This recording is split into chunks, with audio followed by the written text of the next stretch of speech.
আর পুষ্পের থাকার জন্য ঢাকার নতুন ফ্ল্যাট কেনা। এই সব কিছু শুনে জলি চৌধুরীর চোখ ছলছল করে উঠল।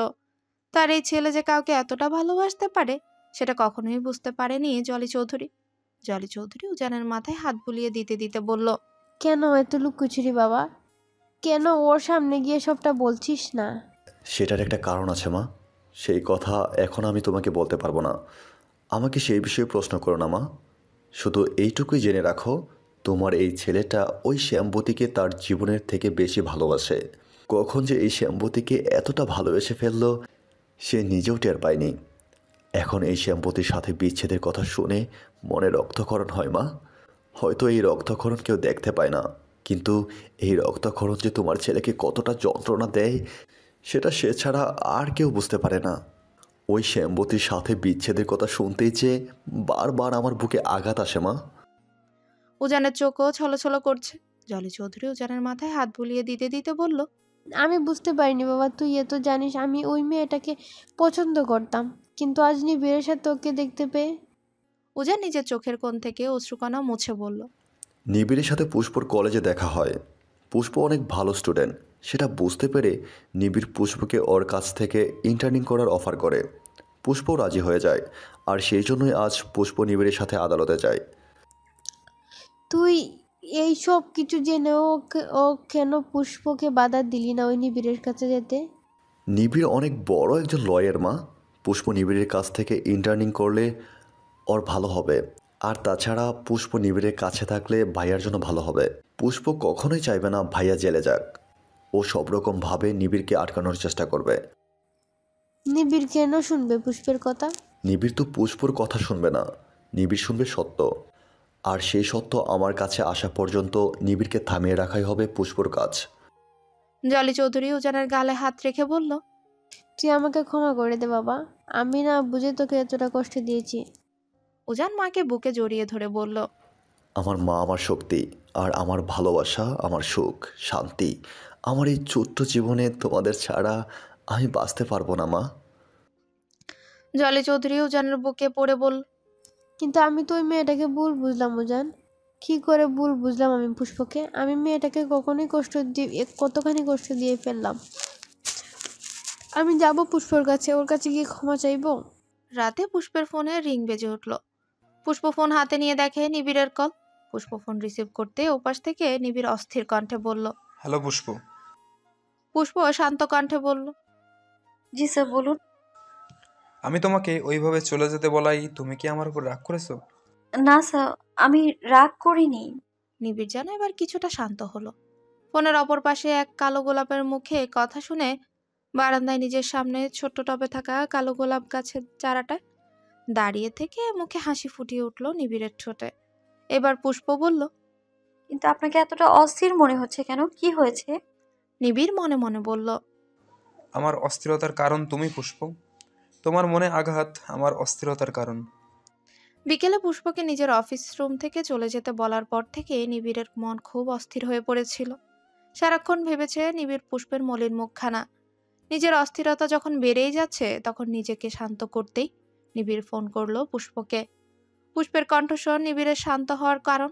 পুষ্প আবারও বলল, কিছু বলছেন না কেন? কোথায়? আমি তো ঠিকই আছি। পুষ্প আর কিচ্ছু বলল না। কাল ভার্সিটিতে যাব। হ্যাঁ। ঠিক আছে, কাল ভার্সিটি শেষে আমি তোমাকে ভার্সিটি থেকে নিতে আসব। তোমার সাথে জরুরি কিছু কথা আছে। কি কথা? দেখা হলে না হয় বলবো। পুষ্প ভেবেছে নিবিড় উদয়ের কেস সম্পর্কে তাকে কিছু বলবে। পুষ্প বলল, আপনাকে আসতে হবে না, আমি আপনার অফিসে চলে আসব। না, অফিসে না, আমি তোমাকে নিয়ে একটু বাইরে যাব। পুষ্প ভ্রু কুচকে বলল, কোথায়? তেমন কোথাও না, এই আশেপাশেই। অন্যদিকে উজান তার কালো গোলাপ গাছের সামনে বসে ফোন হাতে নিয়ে পুষ্পের ফোনে ফোন করলো। এতদিন এই নাম্বারেটা কালো গোলাপ নামে সেভ ছিল উজানের ফোনে। কখনো ফোন করা হয়নি এই নাম্বারে, কিন্তু আজ ফোনে সেভ করা এই নাম্বারটা ফোনের স্ক্রিনের সামনে আনতেই মুখে হাসি ফুটে উঠল উজানের। কিন্তু উজান পুষ্পের ফোনে ফোন করতে এই নাম্বারটা বিজি দেখাচ্ছে। ভ্রু কুচকালো উজান। এই প্রথম সে পুষ্পের ফোনে ফোন করছে, তাও বাধা। উজান ল্যাপটপ খুলে পুষ্পের ঘরে সিসি ক্যামেরা অন করলো। দেখলো পুষ্প হাসি মুখে কারোর সাথে ফোনে কথা বলছে। কিন্তু এত রাতে পুষ্প কার সাথে কথা বলতে পারে? মনের মধ্যে কথাটা ঘুরপাক খেতে লাগলো উজানের। এরই মধ্যে উজান দেখলো পুষ্প কথা বলা শেষে ফোনটা রেখে দিয়েছে। উজানের মুখে আবারও হাসি ফুটে উঠল। সঙ্গে সঙ্গে ফোন করলো কালো গোলাপ নামে সেভ করা নাম্বারে। ফোনে এত রাতে আননোন নাম্বার দেখে ভ্রু কুচকালো পুষ্প। ফোন রিসিভ করবে কি করবে না ভাবতে ভাবতেই এক পর্যায়ে ফোনটা কেটে গেল। ফোন রিসিভ করবে কি করবে না ভাবতে ভাবতে এক পর্যায়ে ফোনটা রিসিভ করলো। হ্যালো। মিষ্টি মধুর এক কণ্ঠস্বর উজানের বুকের অন্তঃস্থলে গিয়ে যেন পৌঁছালো। আবারও সেই কণ্ঠস্বর উজানের ধ্যান ভাঙিয়ে দিয়ে বলল, হ্যালো, কে বলছেন? আমি উজান। নামটা শোনা মাত্রই যেন পুষ্পের বুকের তীরের মতো কিছু একটা গিয়ে বিঁধল। চোখ মুখে বিরক্তির ছাপ ফুটে উঠল, তবুও শান্ত কণ্ঠে বলল, আপনি কেন ফোন করেছেন? আমি তোমার সাথে দেখা করতে চাই পুষ্প, জরুরি কিছু কথা আছে। কেন? আপনার তরফ থেকে ডিভোর্স পেপার কি রেডি হয়ে গেল? হ্যাঁ, সেটা তো হতেই পারে। আপনার জন্য তো সামান্য ডিভোর্স পেপার রেডি করা কোনো ব্যাপারই না। বিরক্তিতে ছেয়ে গেল উজানের মুখ। এই ডিভোর্স কথাটা উজানের মনে যে কতটা ব্যথার সৃষ্টি করে তা অপর পাশে থাকা ওই রমণী কি করে বুঝবে? উজান বলল, প্লিজ পুষ্প, আমরা এখন এইসব কথা না বলি। তুমি তো এখন জেনে গেছো আমি আর আমার পরিবার কি একটা পরিস্থিতিতে আছি। হ্যাঁ, জেনে গেছি, কিন্তু নিজে থেকে তো একটাবারও জানানোর প্রয়োজন মনে করেননি। আপনারা আমাদের দু বোনকে নিয়ে খেলেছেন, আর এই খেলায় হারটা কাদের হলো জানেন? আমাদের দুই বোনের। পুষ্প, পুষ্প উজানকে কথা বলতে না দিয়ে আবারও বলল, আপনাদের কি উচিত ছিল না বিয়ের আগে একটা বার সবকিছু আমাদের জানানো? কি ভেবেছিলেন আমরা গরিব আর গ্রামের দুর্বল মানুষ বলে আপনাদের উপর আঙুল তুলতে পারবো না? আপনি জানেন মালা মন থেকে কতটা দুর্বল একটা মেয়ে। এই সবকিছুর মধ্যে আমার বোনটা কেমন আছে সেটা একমাত্র আল্লাহই জানেন। ভালোবাসা সব কিছুর ঊর্ধ্বে পুষ্প। তোমার বোন আমার ভাইয়াকে ভালোবাসে, আর এই ভালোবাসার জোরেই তোমার বোন এখনও আমার ভাইয়ার সাথে আছে। আমার মালাকে একটা বার খুব দেখতে ইচ্ছে করছে। আপনি কি পারবেন ওর সাথে আমার একটা বার দেখা করিয়ে দিতে? উজানের মুখে হাসি ফুটে উঠল। উজান যেন এই কথাটারই অপেক্ষায় ছিল। উজান বলল, কালই দেখা করিয়ে দিব। পুষ্পের মুখে হাসি ফুটে উঠল।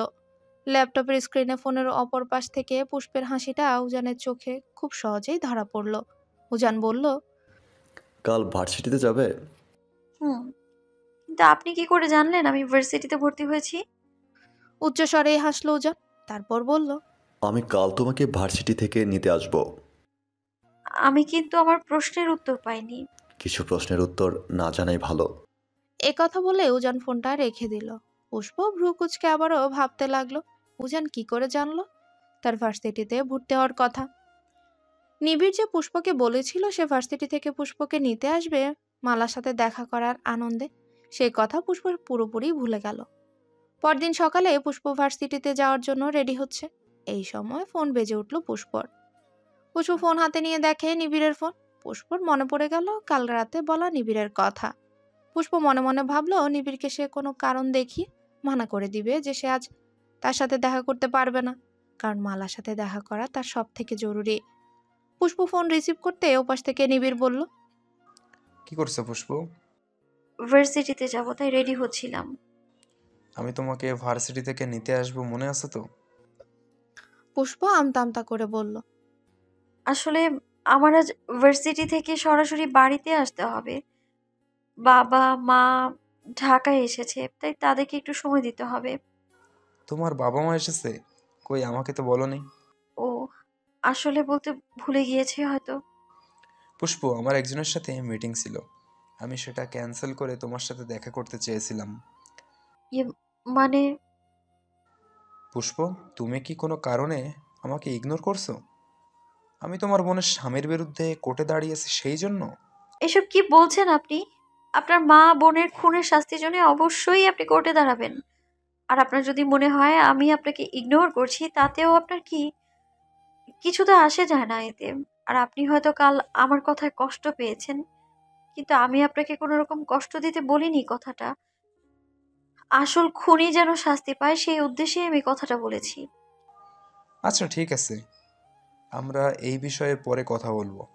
তুমি যদি আজ দেখা করতে না পারো, আমরা কাল দেখা করি। আচ্ছা ঠিক আছে, আপনিও আপনার মিটিংটা সেরে নিন। নিবিড় হেসে বলল। আচ্ছা ঠিক আছে। এ কথা বলে নিবিড় ফোন রেখে দিল। রাহাত মাত্রই নিবিড়ের জন্য কফি নিয়ে নিবিড়ের অফিস কক্ষে ঢুকলো। পুষ্পের সাথে ফোনে কথা বলা সে সবটাই শুনলো। নিবিড় ফোনে কথা বলা শেষে রাহাতকে বলল। রাহাত, মিস্টার কামাল মজুমদারকে ফোন করে বলে দাও ওনার সাথে ক্যান্সেল করা মিটিংটা নতুন করে টাইম ফিক্সড করে মিটিংয়ের ব্যবস্থা করতে। ঠিক আছে স্যার। রাহাত কফির মগটা টেবিলে রাখতে রাখতে নিবিড়ের উদ্দেশ্যে বলল। স্যার, পুষ্প আর ওর পরিবার সম্পর্কে সব খোঁজখবর নিতে বলেছিলেন, খোঁজ নিয়েছি। কি জানতে পারলে? স্যার, জানতে পারলাম পুষ্প আর উদয় চৌধুরীর স্ত্রীমালা দুজনে কাজিন। ও কাজিন? তাহলে তারা আপন বোন নয়? না স্যার, মালার ছোটবেলায় বাবা মা মারা যাওয়ার পর পুষ্পর বাড়িতেই থাকতে শুরু করে। পুষ্পর বাবাই মিসেস মালাকে নিজের মেয়ের মতো বড় করে। পুষ্প আর মালা তারা একসাথেই বড় হয়। নিবিড় কফির মগে চুমুক দিয়ে চেয়ারে হেলান দিয়ে বলল। তারপর? চৌধুরী পরিবার গোলাপগ্রামের এক সম্ভ্রান্ত পরিবার। গ্রামের সবাই এই পরিবারকে সম্মান আর বিশ্বাস করে, আর সেই বিশ্বাসের সুযোগ দিয়ে চৌধুরী পরিবার উদয় চৌধুরীর সাথে পুষ্পর বোন মালার সাথে বিয়ে করিয়ে নেয়। উদয় চৌধুরী যে খুনের আসামি সেটা পুষ্পর পরিবার বা গ্রামের কেউই এই কথা জানে না। নিবিড় আবারও কফিতে চুমুক দিয়ে বলল। ও, সেই জন্যই পুষ্প আদালতে চৌধুরী পরিবারকে দেখে অবাক হয়েছিল। বুঝতে পেরেছি। এখন আমার কাছে সবটাই পরিষ্কার। এই চৌধুরী পরিবার আমার পরিবারকে যেমন ঠকিয়েছে, ঠিক সেইভাবে গ্রামের ওই সহজ সরল পরিবারটাকেও ঠকিয়েছে। আর কিছু জানতে পারলে রাহাত? রাত মনে মনে হেসে বলল। আরও একটা খবর জেনেছি স্যার, আপনি যেই পুষ্পকে নিয়ে স্বপ্নে বিভোর, সেই পুষ্প বিবাহিত। আর তার স্বামীকে জানেন? উজান চৌধুরী। কিন্তু আমি সেই কথা আপনাকে জানাবো না, কারণ আমি চাই আপনি পুষ্পকে নিয়ে স্বপ্নে বিভোর থাকেন। এসব ভেবে রাহাত মনে মনে হাসলো। নিবিড় বলল। কি হলো, কথা বলছে না কেন? আরো কিছু কি জানতে পারলে? না স্যার। ফ্ল্যাশব্যাক। রাত আর শিলা একটা রেস্টুরেন্টে বসে আছে। শিলা বলল। রায়হান, তুমি মিস্টার নিবিড় খন্দকারের আন্ডারে কাজ করো, সেটা জেনেই আমি তোমার সাথে দেখা করতে চেয়েছি। কিন্তু কেন? তুমি নিশ্চয়ই পুষ্পাকে চিনো। চিনব না আবার? ওই মেয়ে হঠাৎ করে উড়ে এসে জুড়ে বসেছে। ওই মেয়ে স্যারের কাছে আসার পর স্যার আমাকে নিজের ফরমাইশ ছাড়া আর কিছুই করায় না। মামলার সব ইম্পর্টেন্ট কাজ ওকে দিয়ে করাই, আর আমাকে দিয়ে করাই চা কফি এগিয়ে দেওয়ার কাজ। শিলা দুঃখিত মনে বলল। এটা তো খুব খারাপ কথা।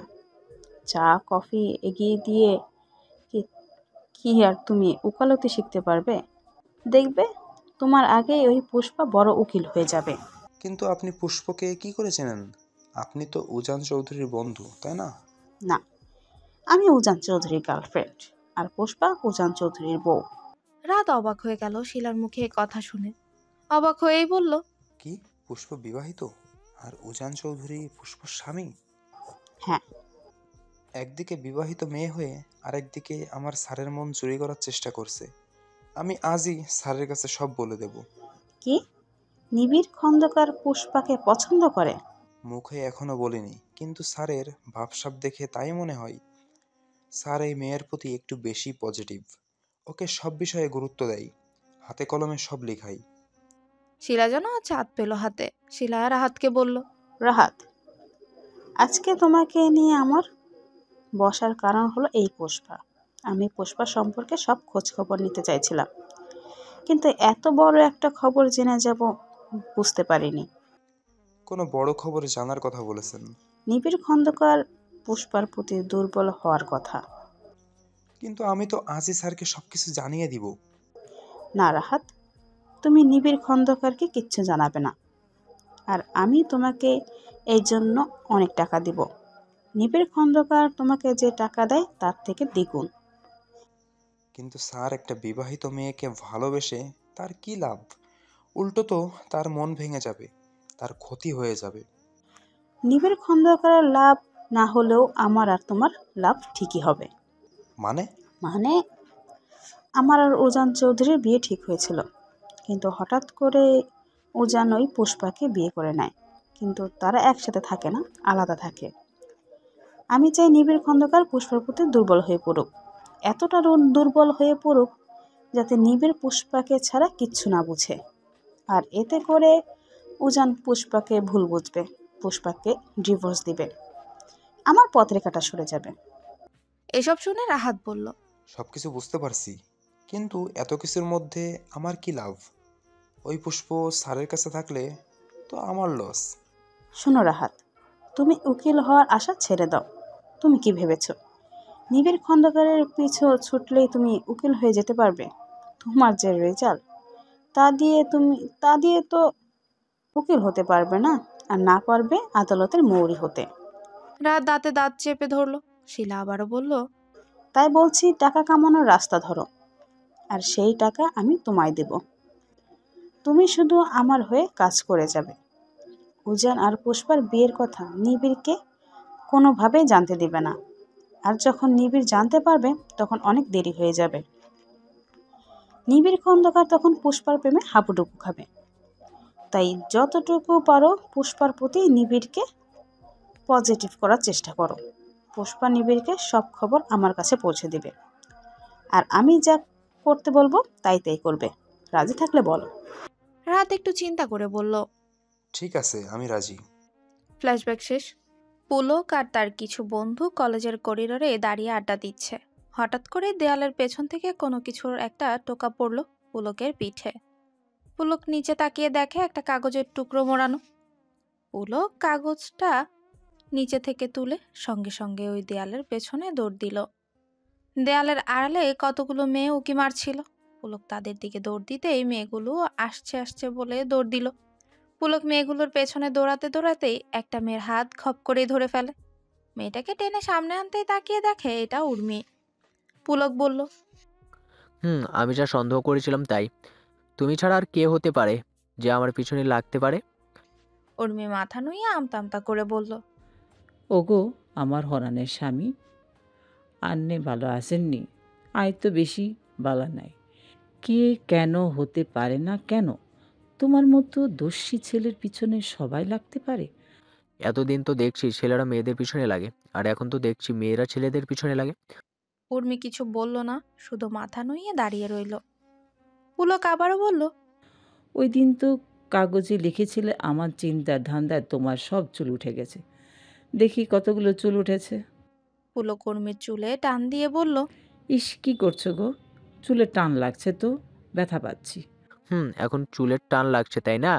ব্যথাও লাগছে। তো আমার ছেলে মেয়েগুলো কই? গুনে গুনে 4টা ছেলে মেয়ে। উর্মি মাথা নুইয়ে ফিক করে হেসে ফেলে। পুলক বলে, কি হলো, হাসছো কেন? আমার ছেলে মেয়েগুলো লাগবে। তারা কই? বাড়িতে রেখে এসছো? তাদের রেখে তুমি কলেজ চলে এসেছো? তারা মা ছাড়া কান্না করবে না? তাদের কে দেখাশোনা করবে? আমি বাবা হয়ে আমার ছেলে মেয়েদের অযত্ন কিন্তু একদম সহ্য করব না। উর্মি পুলকের বুকে আস্তে করে একটা কিল বসিয়ে দিয়ে লাজুক কণ্ঠে বলল, যাও, দুষ্টুমি কথা বলবে না। এই বলে উর্মি পুলকের হাত থেকে নিজের হাত ছাড়িয়ে নিয়ে পালিয়ে যেতে চাইলে পুলক আবারও উর্মির হাত টেনে তাকে আরো শক্ত করে ধরে বলল, আজ কোথায় যাচ্ছ? আচ্ছা ঠিক আছে, দেখি আজকে কাগজে কি লিখছো। পুলক উর্মির হাত ছেড়ে দিয়ে মুষ্টিবদ্ধ করে রাখা কাগজটা খুলতে খুলতে বলল। এখানে চুপ করে দাঁড়িয়ে থাকো, পালানোর চেষ্টা করবে না। পুলক কাগজটা খুলে পড়তে লাগে। হরানের স্বামী, আই আন্নের খুব ভালোবাসি। আন্নে কি বুঝেন না আয়ের ভালোবাসা? পুলক আর চোখে তাকালো উর্মির দিকে। উর্মি খুব লজ্জা লাগছে পুলকের সামনে দাঁড়িয়ে থাকতে। উর্মি পেছনে ফিরে দৌড় দিতে গেলে পুলক আবারও উর্মির হাত ধরে টেনে তাকে তার বুকের সাথে মিশিয়ে নিল। পুলকের একটুখানি ছোঁয়ায় উর্মির নিঃশ্বাস ঘন হয়ে আসছে। চোখ মুখ খিচে রেখেছে উর্মি। পুলক হাত দিয়ে উর্মির মুখটা উঁচিয়ে বলল, তুমি সত্যি আমাকে ভালোবাসো? উর্মি এখনো চোখ বন্ধ করেই আছে। বন্ধ চোখে মাথা নেড়ে বলল। পুলক মুচকে এসে বলল, কিন্তু আমার কেন জানি মনে হচ্ছে তুমি আমাকে ভালোবাসো। তাহলে বলবো আমিও তো তোমাকে ভালোবাসি। উর্মি চোখ বন্ধ রেখে বড় বড় নিঃশ্বাস ফেলতে ফেলতে বলল, যদি বলি ভালোবাসি, তাহলে কি করবে? কি হলো, চুপ করে গেলে কেন? তুমি সত্যি আমাকে ভালোবাসো? বললাম তো ভালোবাসি। উর্মি সঙ্গে সঙ্গে জ্ঞান হারালো। পুলক অবাক উর্মিকে গালে হাত দিয়ে ডাকতে লাগলো, এই উর্মি, এই কথা বলো। উর্মি জ্ঞান হারিয়েছে মনে করে পুলকের হাতের বাঁধন আলগা হয়ে এসেছিল। সেই সুযোগে উর্মি পুলকের কানের কাছে মুখে গিয়ে নিয়ে বলল, আমি তোমাকে ভালোবাসি। আমার কিন্তু সত্যি সত্যি 4টা বাচ্চা চাই। এই কথা বলে উর্মি পুলকের গালে একটা চুমু দিয়ে তাকে জোরে ধাক্কা দিয়ে সরিয়ে দেয় আর দৌড় দেয়। পুলক বুঝতে পারলো উর্মি তার সাথে জ্ঞান হারানোর নাটক করেছে। উর্মি যে গালে চুমু দিয়েছে, পুলক সেই গালে হাত রেখে উর্মির যাওয়ার দিকে তাকিয়ে হাসলো। মালা কোথায়? ভার্সিটির সামনেই দাঁড়িয়ে আশেপাশে তাকিয়ে উজানকে প্রশ্ন করলো পুষ্প। উজান বলল, ওদের রেস্টুরেন্টে রেখে এসেছি, তুমি এসো, আমাদেরও যেতে হবে, ওরা আমাদের জন্য অপেক্ষা করছে। উজান গাড়ির সামনে দরজা খুলে দিল। পুষ্প গাড়িতে উঠে বসলো। উজান গাড়ি ড্রাইভ করছে, তার পাশেই পুষ্প বসে আছে। উজান আর চোখে কিছুক্ষণ পর পর তাকাচ্ছে পুষ্পের দিকে। তার কালো গোলাপ তার পাশে বসে আছে। দূর থেকে যে কালো গোলাপের ঘ্রাণ পায় উজান, আজ কাছে একবারে পাশে বসে থেকে যেন সেই ঘ্রাণ তীব্র হয়ে আসছে।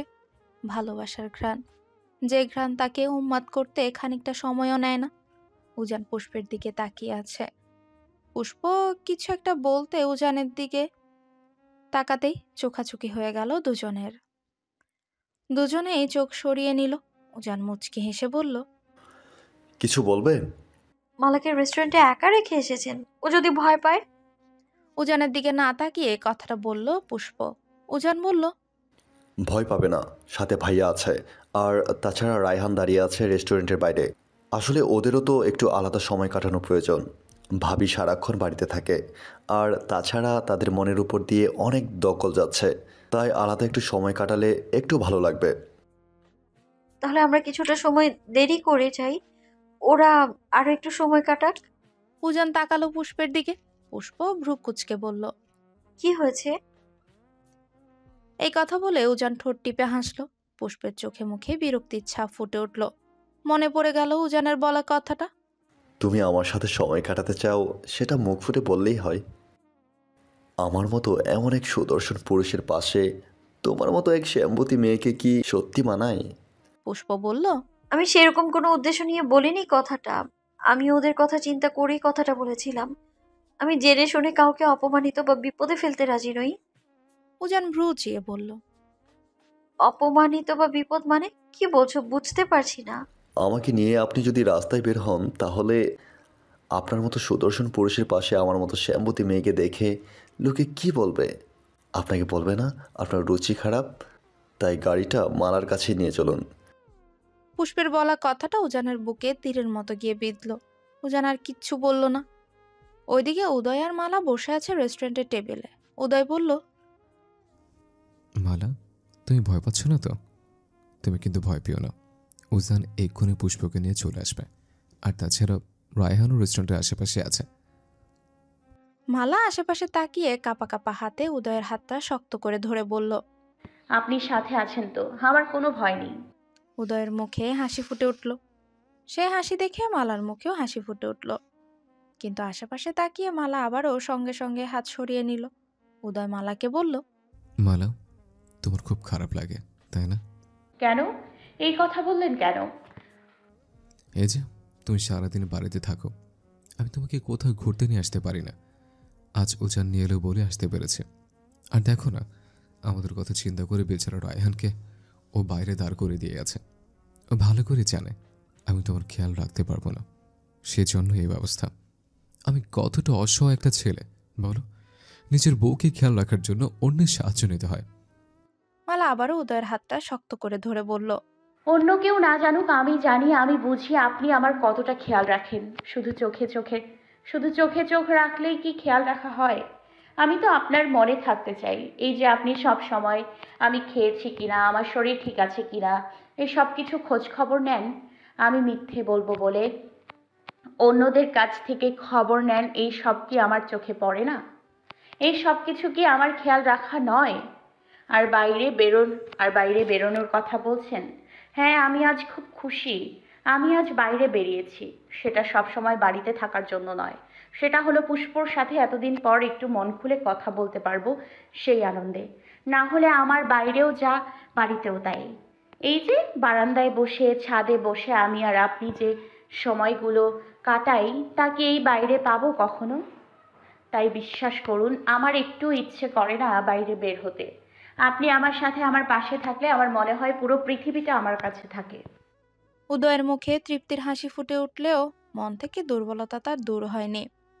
কিছুক্ষণ পর উদয় আর মালার টেবিলের পাশের টেবিলে কয়েকটা বখাটে টাইপের ছেলে এসে বসলো। একটা ছেলে ওয়েটারকে ডেকে জিজ্ঞেস করলো, ওয়েটার বলল। আরেকজন বলল। ওয়েটার তাদের কাছ থেকে খাবার অর্ডার নিয়ে চলে গেল। তাদের মধ্যে একজন অন্যদের ইশারা করে পাশে থাকা মালাকে দেখালো। অন্যরা সবাই তাকিয়ে দেখে মালা উদয়কে স্যুপ খাইয়ে দিচ্ছে। সবাই মালার দিকে তাকিয়ে একসঙ্গে হেসে উঠল। মালা তাদের দিকে তাকিয়ে তার চোখে মুখে ভয় ফুটে উঠল। সে আবারও মুখ ফিরিয়ে উদয়ের আরো একটু কাছ ঘেঁষে বসলো। উদয় বলল, কি হচ্ছে মালা? না কিছু না। পাশের টেবিলে বসে থাকা ছেলেগুলো সবকিছুই লক্ষ্য করছে। মালা উদয়কে নিজের হাতে খাইয়ে দেওয়া, তার মুখ মুছিয়ে দেওয়া, সবকিছু দেখে তারা বুঝতে পেরে গেল উদয় অন্ধ। একজন ছেলে আস্তে করে বলল। তার কথাই সবাই সায় দিল। এবার তাদের মধ্যে একজন মালাকে দেখে শীষ বাজাতে লাগলো, আর অন্য সবাই তাকে খারাপভাবে ইঙ্গিত ইশারা করতে লাগলো। মালার কাছে খুব খারাপ লাগছে, কিন্তু উদয়কে কিছুই বুঝতে দিল না। কিছুক্ষণ আগেই উদয় নিজের অক্ষমতা নিয়ে কথা বলেছিল। এখন যদি তাকে এসব বলে তাহলে উদয় সত্যি সত্যি নিজেকে অক্ষম ভাববে। মালা রেস্টুরেন্টের প্রবেশ পথের দিকে তাকিয়ে বলল, আচ্ছা উজান ভাইয়া পুষ্পকে নিয়ে কখন আসবে? চলে আসবে। কেন, তোমার কি কোনো অসুবিধা হচ্ছে? না তেমন কিছু নয়। ওইদিকে ছেলেগুলো সমান তালে মালাকে খারাপ ইঙ্গিত করেই যাচ্ছে। মালা যখন তাদেরকে না দেখার ভান করে মুখ ফিরিয়ে বসলো, তখনই একজন একটা টিস্যু পেপার মুড়িয়ে মালার পিঠে ঢিল মারল। মালা পেছনে ফিরে ছেলেগুলোর দিকে ভ্রুকুচকে তাকালে তাদের মধ্যে একজন বলল। উদয়ের কথা শুনে অস্থির হয়ে মালাকে কাছে টেনে বলল, মালা, কে কথা বলছে? তোমার পাশে কারা? আপনি অস্থির হবেন না, ওদের কথায় কান দেবেন না, আমার পাশে কেউ নেই। উদয় মালার হাত ধরে চেয়ার ছেড়ে উঠে বলল, চলো আমরা বাইরে যাই, ওজান আসলে আবার এসে বসবো। মালাও উদয়ের হাত ধরে চেয়ার ছেড়ে উঠে রেস্টুরেন্ট থেকে বেরিয়ে যাওয়ার উদ্দেশ্যে পা বাড়ালে বখাটে ছেলেগুলোর মধ্যে একজন খপ করে মালার হাত ধরে ফেলল। রেস্টুরেন্টে মানুষ নিতান্তই কম ছিল বলেই বখাটে ছেলেগুলো এতটা সাহস পাচ্ছে। ছেলেটা মালার হাত ধরে টানাটানি করছে। উদয় তাদের হাত থেকে মালার হাত ছাড়ানোর চেষ্টা করছে, কিন্তু পারছে না। অন্ধ একটা ছেলের পক্ষে এতগুলো ছেলের সাথে পেরে ওঠা কখনোই সম্ভব নয়। ঠিক তখনই মালার হাত ধরে রাখা ছেলেটার নাক বরাবর একটা শক্ত হাতের ঘুষি পড়ল। ছেলেটা ছিটকে পড়ল। মালা তাকিয়ে দেখে এ তো নিবিড় খন্দকার, যে কিনা আদালতে তার স্বামীর বিরুদ্ধে লড়াই করেছিল। নিবিড় এবার দু হাতে আরো দুটো ছেলের কলার চেপে ধরে বলল, মেয়েদের দেখলে হুঁশ থাকে না, তাই না? নিবিড়ের কণ্ঠস্বর শুনে উদয়ও বুঝতে পেরে গেল এখানে নিবিড় আছে। পুষ্পের জন্য ক্যান্সেল করে দেওয়া মিটিংটা সারতেই ক্লায়েন্ট নিয়ে এই রেস্টুরেন্টে এসেছিল নিবিড়। রেস্টুরেন্টে ঢুকতে দেখে কয়েকজন ছেলে মিলে একটা মেয়ের হাত ধরে টানাটানি করছে। কাছে এসে দেখে উদয় আর তার স্ত্রী। নিবিড় বেধরম মারছে ছেলেগুলোকে। রেস্টুরেন্টে চেঁচামেচির আওয়াজ শুনে রায়হানও রেস্টুরেন্টের ভেতরে ঢুকে দেখে নিবিড় কয়েকটা ছেলেকে মারছে। মালার কাছে সবকিছু শুনে এবার রায়হানও ছেলেগুলোকে ইচ্ছে মতো পেটাতে লাগলো। মারপিটের এক পর্যায়ে একটা ছেলে টেবিলে থাকা কাঁটা চামচ হাতে নিয়ে নিবিড়ের দিকে এগিয়ে গেল। নিবিড় অন্য একটা ছেলের গলা চেপে ধরেছে।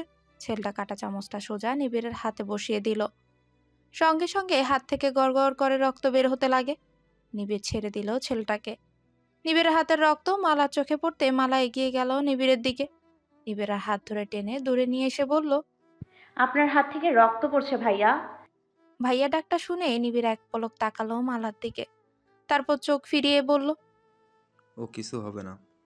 এ কথা বলে নিবিড় এগিয়ে যেতে গেলে মালা নিবিড়ের হাত ধরে বলল, আমি আপনার বোনের মতো, বোনের সামনে ভাইয়ের রক্ত এভাবে ঝরতে পারে না।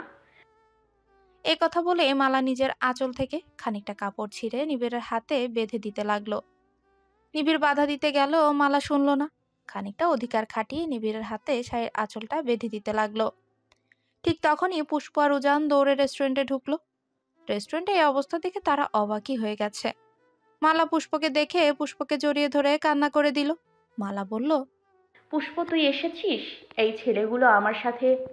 পুষ্প মালাকে সান্ত্বনা দিতে দিতে বলল, মালা কিছু হয়নি, তুই কাঁদিস না, চুপ কর।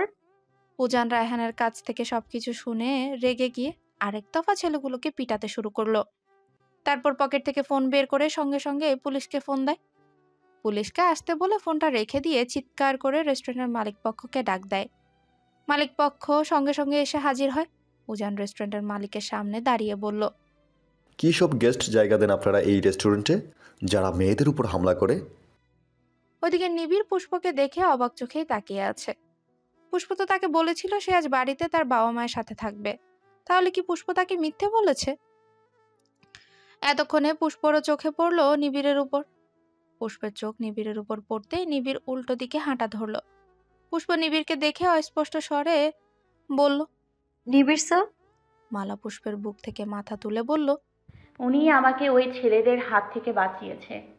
ওনার হাত থেকে অনেকটা রক্ত বের হয়েছে। পুষ্প সঙ্গে সঙ্গে নিবিড়ের পেছন পেছন দৌড় দিল। পুষ্প পেছন থেকে নিবিড়কে ডাকছে। স্যার, স্যার প্লিজ শুনুন। পুষ্প দৌড়ে নিবিড়ের কাছে যেতে নিবিড় থেমে গেল। পুষ্পের দিকে ঘুরে দাঁড়িয়ে বলল, আমাকে মিথ্যা বলার কোনো দরকার ছিল না পুষ্প। তুমি তোমার বোনের সাথে দেখা করতে চাও, সেটা আমাকে বললেই হতো, মিথ্যা বলার প্রয়োজন ছিল না। ওইদিকে রেস্টুরেন্টের মালিকের সাথে কথা বলার এক পর্যায়ে উজানের চোখ পড়ল নিবিড় আর পুষ্পের উপর। উজান তাকিয়ে আছে তাদের দিকে। নিবিড়ের কথায় পুষ্প কিছু বলে উঠতে পারল না।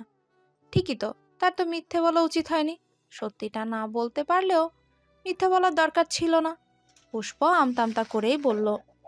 মানে নিবিড় পুষ্পের কোনো কথা না শুনে আবারও হাঁটা ধরলে পুষ্প বলে, সরি স্যার। নিবিড় এবার দাঁড়িয়ে গেল। পুষ্পের দিকে ফিরে বলল, যাও, তোমার বোন তোমার জন্য অপেক্ষা করছে। পুষ্প নিবিড়ের হাতে রক্ত দেখে নিবিড়ের হাতটা টেনে নিয়ে বলল, আপনার হাত থেকে তো অনেক রক্ত পড়েছে। ওইদিকে পুষ্প নিবিড়ের হাত ধরা দেখে উজানের বুকের মধ্যে মোচড় দিয়ে উঠল। উজান এগিয়ে গেল তাদের দিকে। নিবিড় পুষ্পের হাত থেকে হাতটা সরিয়ে নিয়ে বলল, এইটা সামান্যই, তাড়াতাড়ি ভালো হয়ে যাবে। এই কথা বলে নিবিড় চলে গেল। পুষ্পের মিথ্যে বলতে নিবিড় খুব কষ্ট পেয়েছে। পুষ্প মিথ্যে বলাতে নিবিড় খুব কষ্ট পেয়েছে। পুষ্প বুঝতে পারছে তার মিথ্যে বলা একদম ঠিক হয়নি। পুষ্প তাকিয়ে আছে নিবিড়ের দিকে। নিবিড় তার ক্লায়েন্ট সহ রেস্টুরেন্ট থেকে বেরিয়ে গেল, হয়তো অন্য কোনো রেস্টুরেন্টে চলে গেছে। কি হয়েছে, এখানে এভাবে দাঁড়িয়ে রয়েছো কেন? উজানের বলা কথায় ধ্যান ভাঙল পুষ্পের। পাশে তাকিয়ে দেখে উজান দাঁড়িয়ে আছে। উজান আবারও বলল, কি কথা হচ্ছিল নিবিড়ের সাথে? তেমন কিছু না, ওনার হাত থেকে রক্ত পড়ছিল, সেটা নিয়ে কথা বলছিলাম। এই কথা বলে পুষ্প মালার দিকে এগিয়ে গেল। উজান তাকিয়ে রইল পুষ্পের দিকে, মনে মনে বলল, নিবিড়ের রক্তক্ষরণ তোমার চোখে পড়ে পুষ্প, কিন্তু আমার বুকের ভিতর যে রক্তক্ষরণ হয় তা তুমি দেখতে পাও না বলেই বুঝতে পারো না পুষ্প, যে এই রক্তক্ষরণের গভীরতা ঠিক কতটুকু। ওদিকে উদয় মালার চোখে মুখে হাত বুলিয়ে দিতে দিতে বলল, মালা তুমি ঠিক আছো তো? তোমার কোথাও লাগেনি তো? মালা উদয়ের হাত ধরে বলল, না, আমার কোথাও লাগেনি, কিন্তু নিবিড় খন্দকারের অনেকটা হাত কেটে রক্ত বেরিয়েছে। উদয় মনে মনে নিবিড়ের প্রতি কৃতজ্ঞতা প্রকাশ করলো। পুষ্প মালার কাছে এসে বলল, মালা, তোর কোথাও লাগেনি তো? মালা মাথা নেড়ে না করে পুষ্পকে জড়িয়ে ধরল। পুষ্প বুঝতে পারছে মালা খুব ভয় পেয়ে গেছে। মালা ছোটবেলা থেকে ভীতু প্রকৃতির একটা মেয়ে, অল্পতেই সে ভয় পেয়ে যায়। পুষ্প মালাকে কিছুটা কঠিন কণ্ঠে বলল, ভয় পেয়েছিস তুই, তাই না? অল্পতে এত ভয় পেলে চলে? মালা সোজা হয়ে পুষ্পের হাত ধরে বলল, তুই আমাকে কথা দে, তুই এখন থেকে সব সময় আমার সাথে থাকবি। পুষ্প মাথা নেড়ে মুখে হাসি ফুটিয়ে বলল, হুম, আমি আমি সব সময় তোর সাথেই থাকবো। পাশ থেকে উজান আর উদয়ের মুখে হাসি ফুটে উঠল। এরই মধ্যে পুলিশ চলে এসেছে। উজান এগিয়ে গেল পুলিশের কাছে। পুলিশের উদ্দেশ্যে বলল, ওদেরকে এক্ষুনি অ্যারেস্ট করুন ইন্সপেক্টর। মেয়েদের দেখলে ওদের মাথা ঠিক থাকে না, তাই কয়েকদিন জেলে থাকলে মাথা ঠিক হয়ে যাবে। পুলিশ ফ্লোরে ব্যথায় কুকড়াতে থাকা ছেলেগুলোকে টেনে তুলে নিয়ে যেতে গেলে একজন দাঁড়িয়ে উঠে উজানের দিকে তাকিয়ে বলল। এই কথা বলে ছেলেটা উজানের কাছে এগিয়ে গেল। উজানের কানের কাছে গিয়ে ফিসফিস করে বলল। উজান বড় বড় চোখে তীক্ষ্ণ দৃষ্টিতে তাকালো তার দিকে। ছেলেটা মুখে বিশ্রী হাসি ফুটিয়ে চলে গেল পুলিশের সঙ্গে। পুলিশ ছেলেগুলোকে নিয়ে চলে যাওয়ার পর উজান সবাইকে নিয়ে বেরিয়ে গেল অন্য একটা রেস্টুরেন্টের উদ্দেশ্যে। অন্য একটা রেস্টুরেন্টে এসে রাউন্ড টেবিলের চারিদিকে সবাই গোল হয়ে বসে আছে। পুষ্প আর মালা পাশাপাশি বসেছে। মালা তার অপর পাশে উদয়কে হাত ধরে বসালো আর পুষ্পের পাশে বসলো উজান। রায়হান রেস্টুরেন্টে খাবার অর্ডার দিয়ে উজানের পাশে বসতে বসতে বলল। সবার মধ্যে কিছুটা নীরবতা চলছে। অল্প কিছুক্ষণ পর নীরবতা ভেঙে উদয় পুষ্পের উদ্দেশ্যে বলল, পুষ্প, আমি তোমার বড় ভাইয়ের মতো। আমি তোমাকে একটা অনুরোধ করব, তুমি রাখবে? কি অনুরোধ ভাইয়া? দেখো, আমি তো এই অল্প কয়েকদিন পর জেলে চলে যাব। আমি মালাকে অনেক করে বুঝিয়েছি যাতে ও ওর নিজের জীবন গুছিয়ে নেয়, কিন্তু ও আমার কথা শুনতে নারাজ। তুমি ওকে বুঝিয়ে বলো, আর নয়তো তুমি ওর পাশেই থাকো। আমি কয়েকদিনে বুঝতে পেরে গেছি ও খুব দুর্বল মনের মানুষ, তাই তুমি ওর পাশে থাকলে ও ভালো থাকবে। মালা আপনাকে কখনোই ছেড়ে যাবে না ভাইয়া, আর আমি সবসময় ওর পাশে আছি। পুষ্প মালার দিকে তাকিয়ে কথাটা বলল। মালাও মুখে হাসি ফুটিয়ে পুষ্পকে মাথা নেড়ে হ্যাঁ সম্মতি জানালো। মালা জানে পুষ্পের মতো তাকে এত ভালো করে কেউ বুঝতে পারে না। এবারও মালা না বলতেই পুষ্প তার মনের কথা বুঝে ফেলল। উদয় বলল, কিন্তু পুষ্প এভাবে তো পাশে থাকা যায় না। তুমি আমাদের চৌধুরী বাড়ির ছোট বউ, তোমার এভাবে অন্যের বাড়িতে পড়ে থাকা মানায় না। আমি তোমার বড় ভাই হয়ে অনুরোধ করছি, তুমি আমাদের চৌধুরী বাড়িতে ফিরে চলো। আমায় ক্ষমা করবেন ভাইয়া, আমি আপনার এই অনুরোধটা রাখতে পারবো না। আমার কাছে আমার আত্মসম্মান সবার আগে। আমি ওই বাড়িতে গিয়ে নিজের আত্মসম্মান বিসর্জন দিতে পারবো না। তোমাকে তোমার আত্মসম্মান বিসর্জন দিতে হবে না পুষ্প, তোমার কথাই ঠিক থাকবে। ওজান নিজে তোমার হাত ধরে তোমাকে নিয়ে চৌধুরী বাড়িতে ঢুকবে। কি ওজান, বল পুষ্পকে। উদয় উজানের দিকে প্রশ্ন ছুড়ে দিল। সবাই উজানের উত্তরের অপেক্ষায়। হয়তো পুষ্প অপেক্ষা করছে উজানের উত্তরের। কিন্তু উজান কথাটা কাটিয়ে চেয়ার ছেড়ে উঠে বলল, ভাইয়া খাবার দিতে লেট করছে, আমি একটু দেখে আসি। এই কথা বলেই উজান চেয়ার ছেড়ে উঠে চলে গেল। রায়হান তাকিয়ে আছে উজানের যাওয়ার দিকে। তার বসের মনের মধ্যে যে এখন কি চলছে সেটা সে ছাড়া এখানে উপস্থিত কেউই বুঝতে পারছে না। উদয় চুপ করে গেল। মালাও মাথা নুইয়ে নিল। আর পুষ্পের মনের ভেতর আরেকটা ঝড় শুরু হয়ে গেছে। নিজেকে খুব অসহায় মনে হচ্ছে।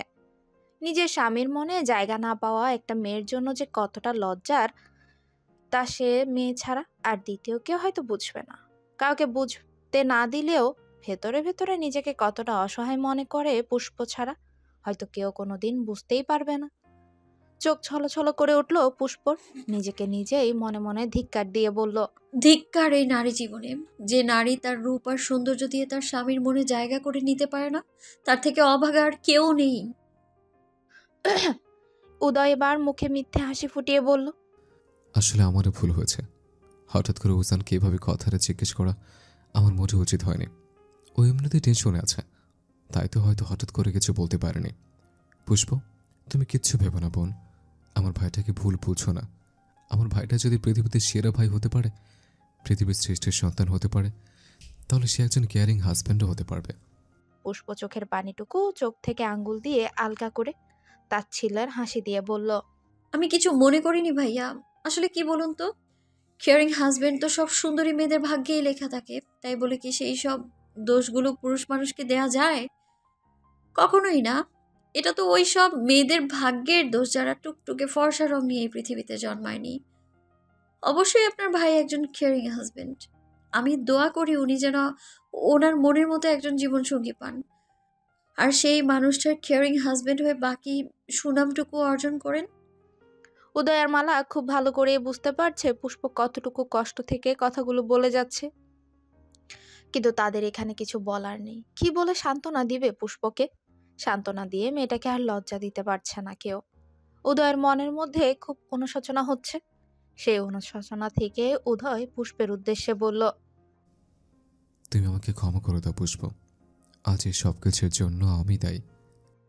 উদয়ের অনুশোচনা বুঝতে পেরে পুষ্প জোরপূর্বক মুখে হাসি ফুটিয়ে বলল, আপনি শুধু শুধু নিজেকে দোষ দিচ্ছেন ভাইয়া। এই সব কিছু আমার দোষ আর আমার ভাগ্যের দোষ। আপনার প্লিজ এসব নিয়ে আর ওনাকে কিছু বলবেন না। কারো মনে জোর করে জায়গা নেওয়া যায় না, যদি না সে নিজের ইচ্ছেতে তার মনে জায়গা দেয়। এটা আমার জন্য খুবই অপমানজনক।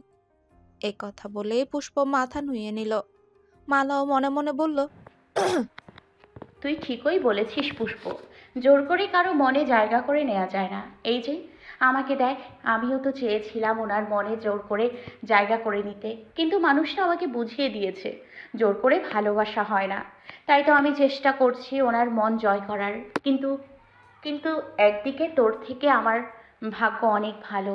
উনি আমাকে ওনার মনে জায়গা না দিলেও আমাকে অনেক সম্মান করে, আমার খেয়াল রাখে, আমার অনেক কেয়ার করে, আমাকে বুঝতে চেষ্টা করে। কিন্তু ওই উজান চৌধুরী তো তোকে। ওইদিকে সবার আড়ালে গিয়ে উজান নিজেকে সামলানোর চেষ্টা করছে। বুকের ভেতরটা পুরো ছাই হয়ে যাচ্ছে। ইচ্ছে করছে এক্ষুনি পুষ্পের সামনে গিয়ে তাকে টেনে বুকে আগলে নিয়ে শক্ত করে জড়িয়ে ধরে বলতে, আমি তোমাকে অনেক ভালোবাসি পুষ্প, নিজের জীবনের থেকেও বেশি। কিন্তু বলতে পারছে না উজান। এক দায়বদ্ধতা তাকে আটকিয়ে রেখেছে, আর ভেতরে ভেতরে জ্বালিয়ে পুড়িয়ে ছারকার করে দিচ্ছে। বাইরের দিকে মুখ করে দাঁড়িয়ে আছে উজান। রায়হান তার পেছনেই দাঁড়িয়ে বলল, আমি যে আর পারছি না রায়হান, দায়বদ্ধতা যে আমার ভালোবাসার পদে পদে বাধা হয়ে দাঁড়াচ্ছে, আমাকে পোড়াচ্ছে, সঙ্গে আমার ভালোবাসার মানুষটাকেও। আমার পুরে ছাই হওয়া আমি সহ্য করে নেব, কিন্তু ওর কষ্ট আমি সহ্য করতে পারছি না।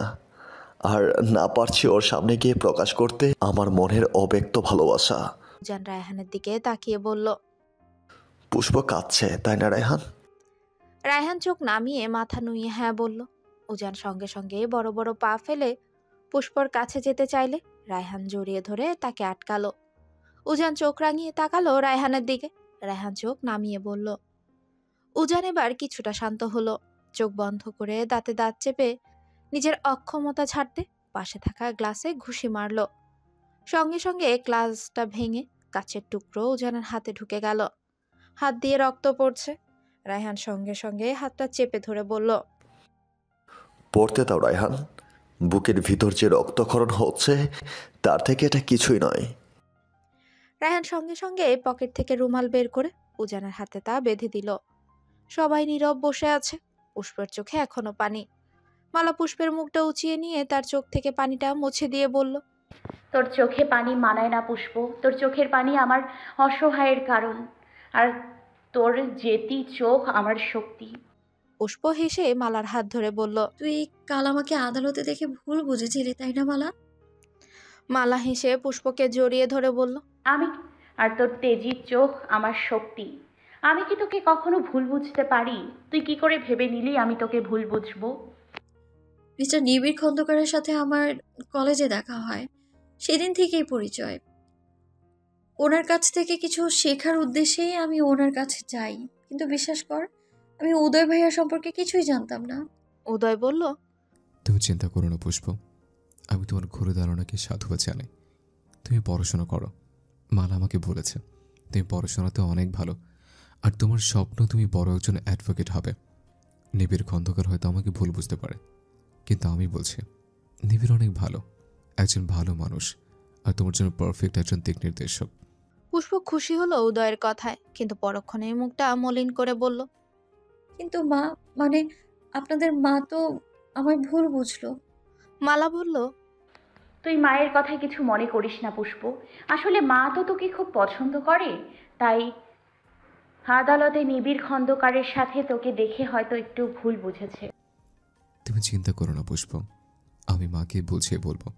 পুষ্প বলল, আমি নিবিড় খন্দকারের কাছে থাকলে এই কেসটার সংস্পর্শে থাকতে পারবো, হয়তো কিছু করতেও পারবো। কিছু করতে হবে না পুষ্প, কদিন পরেই কোর্টের রায় আসবে, আর সেটা আমার বিপক্ষে আসবে, সেটা আমি জানি। তাই তোমার কেন কারো পক্ষেই কিছু করা সম্ভব নয়। মালা পুষ্পের হাত ধরে বলল, জানিস পুষ্প, ডক্টর বলেছেন ওনার চোখ অপারেশন করলে ভালো হবে। বিদেশ থেকে ডক্টর আসবে ওনার অপারেশন করতে। পাশ থেকে উজান চেয়ার টেনে বসতে বসতে বলল। পুষ্প তাকিয়ে দেখে উজান তার পাশে বসেছে। আবারও বিরক্তিতে ছেয়ে গেল তার মুখ। পুষ্প মুখ ফিরিয়ে নিল। ঠিক তখনই মালার চোখ উজানের হাতের উপর গেল। রক্তমাখা সাদা রুমাল ভিজে চুপচুপ হয়ে আছে। মালা চেয়ার ছেড়ে উজানের কাছে এগিয়ে গিয়ে উজানের হাতটা টেনে বলল, হাত কি করে কাটলো উজান ভাইয়া? রক্তে তো রুমালটা ভিজে গেছে। উজানের হাত কাটার কথা শুনে উদয় অস্থির হয়ে বলল, কি হয়েছে উজান, কি করে হাত কাটলে? উজান মালার হাত থেকে নিজের হাতটা টেনে নিয়ে পুষ্পের দিকে তাকিয়ে বলল, এত অস্থির হওয়ার কিছু হয়নি ভাইয়া ভাবি, একটুখানি কেটেছে। আসলে ওই হাঁটতে হাঁটতে রেস্টুরেন্টের কিচেনে চলে গিয়েছিলাম। ওখানে গিয়ে একটা আপেল কাটতে গিয়ে হাতটা কেটে গেছে। পুষ্পা এক পলক তাকালো উজানের কাটা হাতের দিকে, তারপর সঙ্গে সঙ্গে চোখ ফিরিয়ে নিল। পুষ্প চোখ ফিরিয়ে নেওয়া দেখে উজান তাচ্ছিল্যের হাসি দিল। রাতে হাতের রুমালটা খুলে নিজের ক্ষত চিহ্নের দিকে তাকাতেই উজানের চোখে ভেসে উঠল পুষ্প নিবিড়ের হাত টেনে ধরা। নিবিড়ের হাত থেকে রক্ত দেখে পুষ্প উদ্বিগ্ন হয়ে তার হাত টেনে ধরেছে, অথচ উজানের হাতে রক্ত দেখিয়ে পুষ্প মুখ ফিরিয়ে নিয়েছে। এসব ভাবতেই চোখ ছলছল করে উঠল উজানের। কতটা ভালোবাসে তার কালো গোলাপকে, কিন্তু তার কালো গোলাপ সেই কথা না জেনে তাকে ঘৃণা করে যাচ্ছে। এই ঘৃণা সে মঞ্জুর করে নিয়েছে, কিন্তু তার কালো গোলাপ তার থেকে অন্য কাউকে প্রাধান্য দিবে সেটা সে কখনোই মেনে নিতে পারবে না। আচ্ছা, আমার কি ভুল হচ্ছে? পুষ্পর কাছাকাছি নিবিড়কে ঘেঁষতে দেওয়া কি আমার বোকামো হচ্ছে? নিবিড় কি কোনো কারণে আমার আর পুষ্পর মধ্যে বাধার কারণ হয়ে দাঁড়াতে পারে? নাকি সামান্য একটু হাত ধরা নিয়ে আমি একটু বেশি ভাবছি? পুষ্পর অ্যাডভোকেট হওয়ার পিছনে নিবিড় অনেক বড় ভূমিকা রাখতে পারে। সেই জন্য হলেও আমার পুষ্পর পাশে নিবিড়কে সহ্য করতে হবে। আর তাছাড়া ভাইয়ার বিষয়টাও রয়েছে। কিন্তু ওই দৃশ্যটা যতবার আমার সামনে ভেসে উঠছে ততবারই আমার বুকের ভিতরটা জ্বলে পড়ে যাচ্ছে। কি করব আমি? এসব ভাবতে ভাবতে উজান বারান্দায় গিয়ে কালো গোলাপ গাছটার সামনে থাকা রকিং চেয়ারে বসে। ওইদিকে নিবিড়ও নিজের হাতে বাঁধা মালা শাড়ির আঁচলের টুকরোটার দিকে তাকিয়ে আছে। নিশি মারা যাওয়ার পর থেকে কেউ ভাইয়া বলে ডাকেনি তাকে। আজ হঠাৎ করে এই ভাইয়া ডাকটা শুনে ভেতর থেকে কেমন যেন অস্থিরতা কাজ করছে নিবিড়ের মধ্যে। এই অস্থিরতা কমাতেই মালার বেঁধে দেওয়া শাড়ির আঁচলটুকু খুলে ফেলে দিতে গিয়েও দিতে পারল না। কেমন যেন মায়া কাজ করছে এই শাড়ির টুকরোটার উপর। আজ খুব করে মনে পড়ছে ছোট্ট বোনটাকে।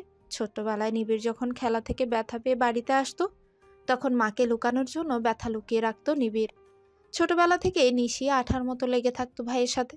ভাইয়ের সাথে দুষ্টমি খুনসুটি না করলে তার ভালোই লাগতো না।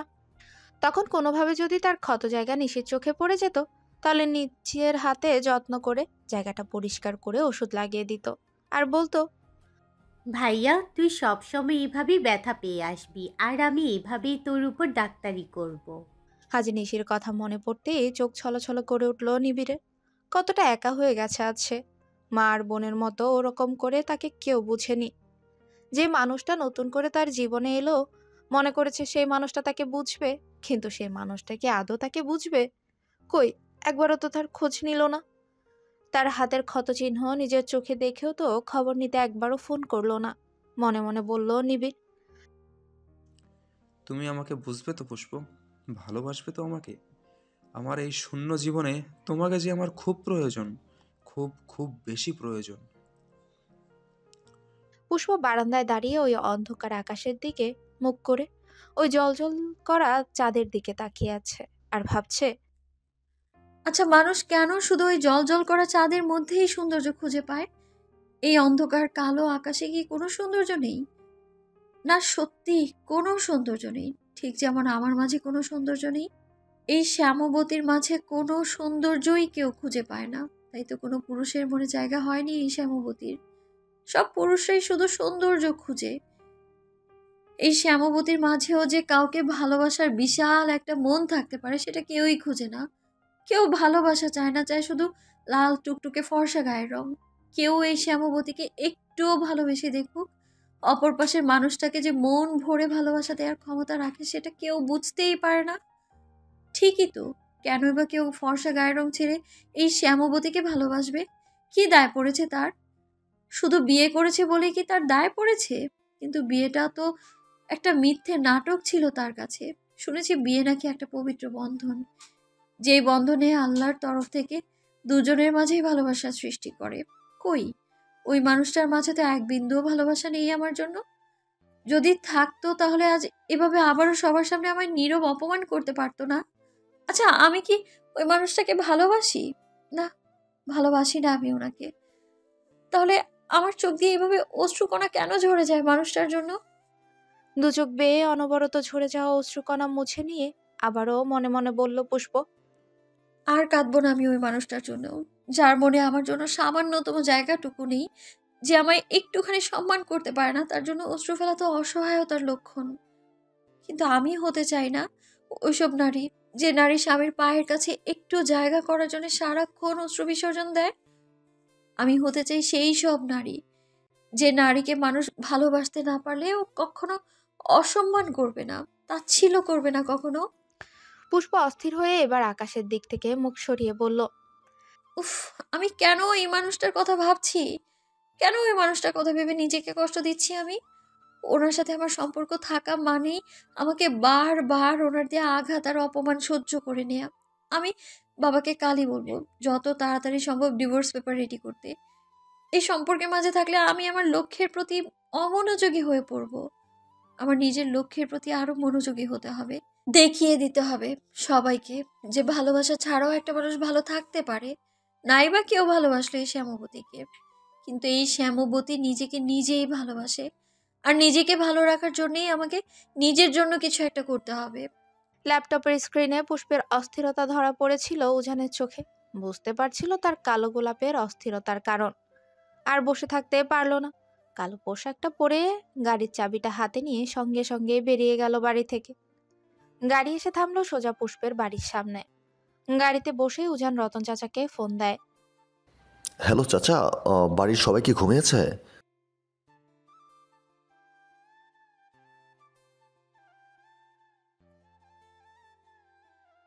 চলবে?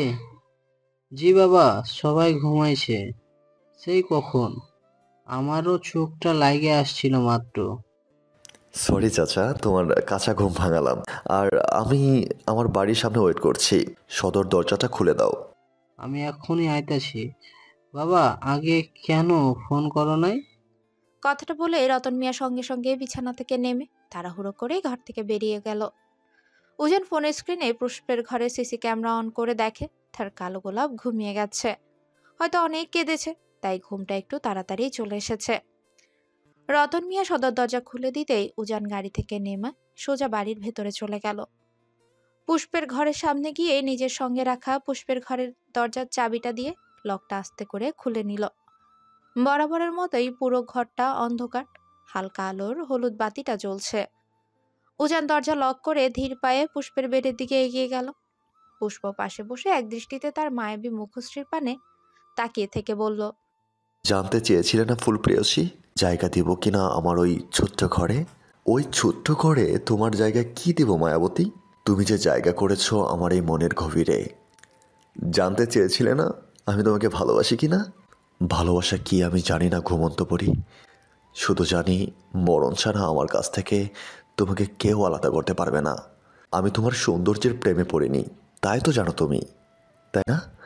হ্যাঁ, আমি তোমার সৌন্দর্যের প্রেমে পড়িনি, আমি তোমার মায়ায় পড়েছি। মায়ায় পড়েছি তোমার ওই চোখে, মায়ায় পড়েছি তোমার ওই গালের টোলে, মায়ায় পড়েছি তোমার ঠোঁটের হাসিতে, মায়ায় পড়েছি তোমার ওই দিগল কালো কেশে, মায়ায় পড়েছি তোমার শরীরের ওই পাগল করা কালো গোলাপের পাগল করা ঘ্রাণে। জানো তুমি, প্রেমে পড়িনি কিন্তু মায়ায় পড়েছি আমি। জানি তুমি ভালোবাসো না, কিন্তু তোমার জন্য মরতে পারি আমি। জানিয়ে দিলাম সব কিছু। এবার তুমি বলো আমাকে তুমি ভালোবাসো, ছোট্ট শব্দখানা বললে হবে, বলো ভালোবাসো। ঘুমের দেশে হারিয়ে যাওয়ার নিশ্চুপ পুষ্পের মুখশ্রীর দিকে তাকিয়ে মুচকি হেসে আবারও বলল উজান, দেখেছো, তুমি বললেই না তুমি আমাকে ভালোবাসো, কিন্তু রাগ করো শুধু আমার সাথে। আমিও কি রাগ করতে পারি না বলো? তুমি কেন ওই নিবিড় খন্দকারের হাত টেনে ধরলে? আমার কি রাগ হয়নি বলো? কিন্তু আমি তো রাগ করবো না তোমার সাথে, কারণ আমি জানি তুমি শুধুই আমার। উজান পুষ্পের হাত দুটো ধরে দুটো হাতের উল্টো পাশে তার ঠোঁট দুটো ছুঁয়ে দিয়ে মুখে হাসি ফুটিয়ে বলল, আজ আমি সারা রাত তোমার পাশে থাকবো, বুকে নিয়ে ঘুমাবো তোমায়, সারা রাত তোমার ওই মাতাল করা ঘ্রাণ নিব, কালো গোলাপের ঘ্রাণ। এই কথা বলে উজান তার পোশাক খুলে ফেলল, খালি গায়ে শুয়ে পড়ল পুষ্পর পাশে। আলতো শরীরে পুষ্পের উপরে ভর দিল, ছোট ছোট চুমু এঁকে দিল পুষ্পের চোখে মুখে গলায়। উজানের পাগল করা ছোঁয়ায় নড়ে চড়ে উঠল পুষ্প, সরে পড়ল উজান। আবারও ঘুমের ঘোরে হারিয়ে গেল পুষ্প। উজান আবারও পুষ্পের কাছে এসে ভ্রু কুচকে আঙ্গুল তুলে শাসানো কণ্ঠে বলল, এই সেক্সি গার্ল, একটুখানি ছোঁয়ায় এতটা পাগল হতে হবে কেন?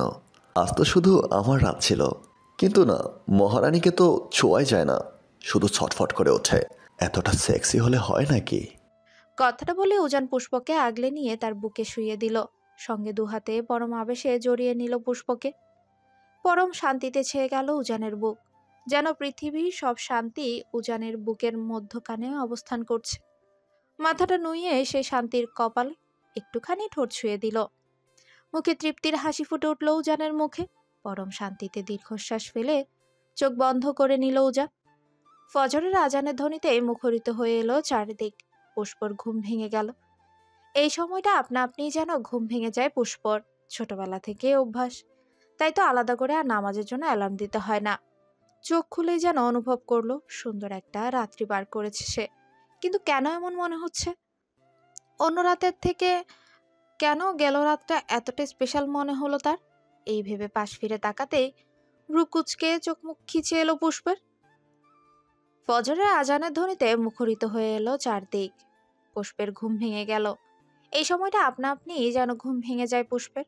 ছোটবেলা থেকে অভ্যেস, তাই তো আলাদা করে নামাজের জন্য অ্যালার্ম দিতে হয় না। চোখ খুলেই যেন অনুভব করলো সুন্দর একটা রাত্রি পার করেছে সে। কিন্তু কেন এমন হচ্ছে? অন্য রাতের থেকে গেল রাতটা এতটা স্পেশাল মনে হচ্ছে কেন? এটা ভেবেই পাশ ফিরে তাকাতেই ভ্রু কুঁচকে চোখ মুখ খিচে এলো পুষ্পর। তার পাশে থাকা বালিশটার উপর একটা কালো গোলাপ ফুল রাখা। সঙ্গে সঙ্গে শোয়া থেকে উঠে পড়ল পুষ্প। কালো গোলাপ? পুষ্প ফুলটা হাতে নিয়ে দেখে এটা সত্যি কারের একটা কালো গোলাপ। কিন্তু এই ফুলটা এখানে কিভাবে এলো? সে তো আনেনি। সে তো এই প্রথমেই কালো গোলাপ স্বচক্ষে দেখলো। সে তো আগে কখনোই এ গোলাপ চোখেই দেখেনি। তাহলে কি কেউ এসেছিল তার ঘরে? মনে মনে এই কথাটা ভেবে ফুলটার দিকে আবারও তাকাতে নিবিড়ের কথা মনে হলো। হ্যাঁ, এই কালো গোলাপ গাছের চারা তো সে নিবিড়ের বাড়িতে দেখেছে। কিন্তু নিবিড় স্যার, উনি আমার ঘরে কেন আসবেন আর কিভাবেই বা আসবেন? না না, নিবিড় স্যার কখনোই না। তাহলে কে এই ফুলটা এখানে রাখলো? সঙ্গে সঙ্গে পুষ্প বিছানা থেকে নেমে তার ঘরে ঢোকার দরজাটা আগে চেক করলো। কিন্তু দরজা তো লক। সে যেভাবে রাতে ঘুমানোর আগে লক করেছিল ঠিক সেভাবে। পুষ্প এবার বারান্দার দরজাটা চেক করলো। বারান্দার দরজা খুব ভালোভাবেই লাগানো। পুষ্প এবার অস্থির হয়ে গেল।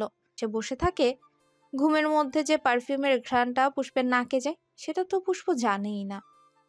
হে আল্লাহ, তুমি আমার এই কোন মুসিবতে ফেলে? কে ছিল আমার পাশে সারা রাত?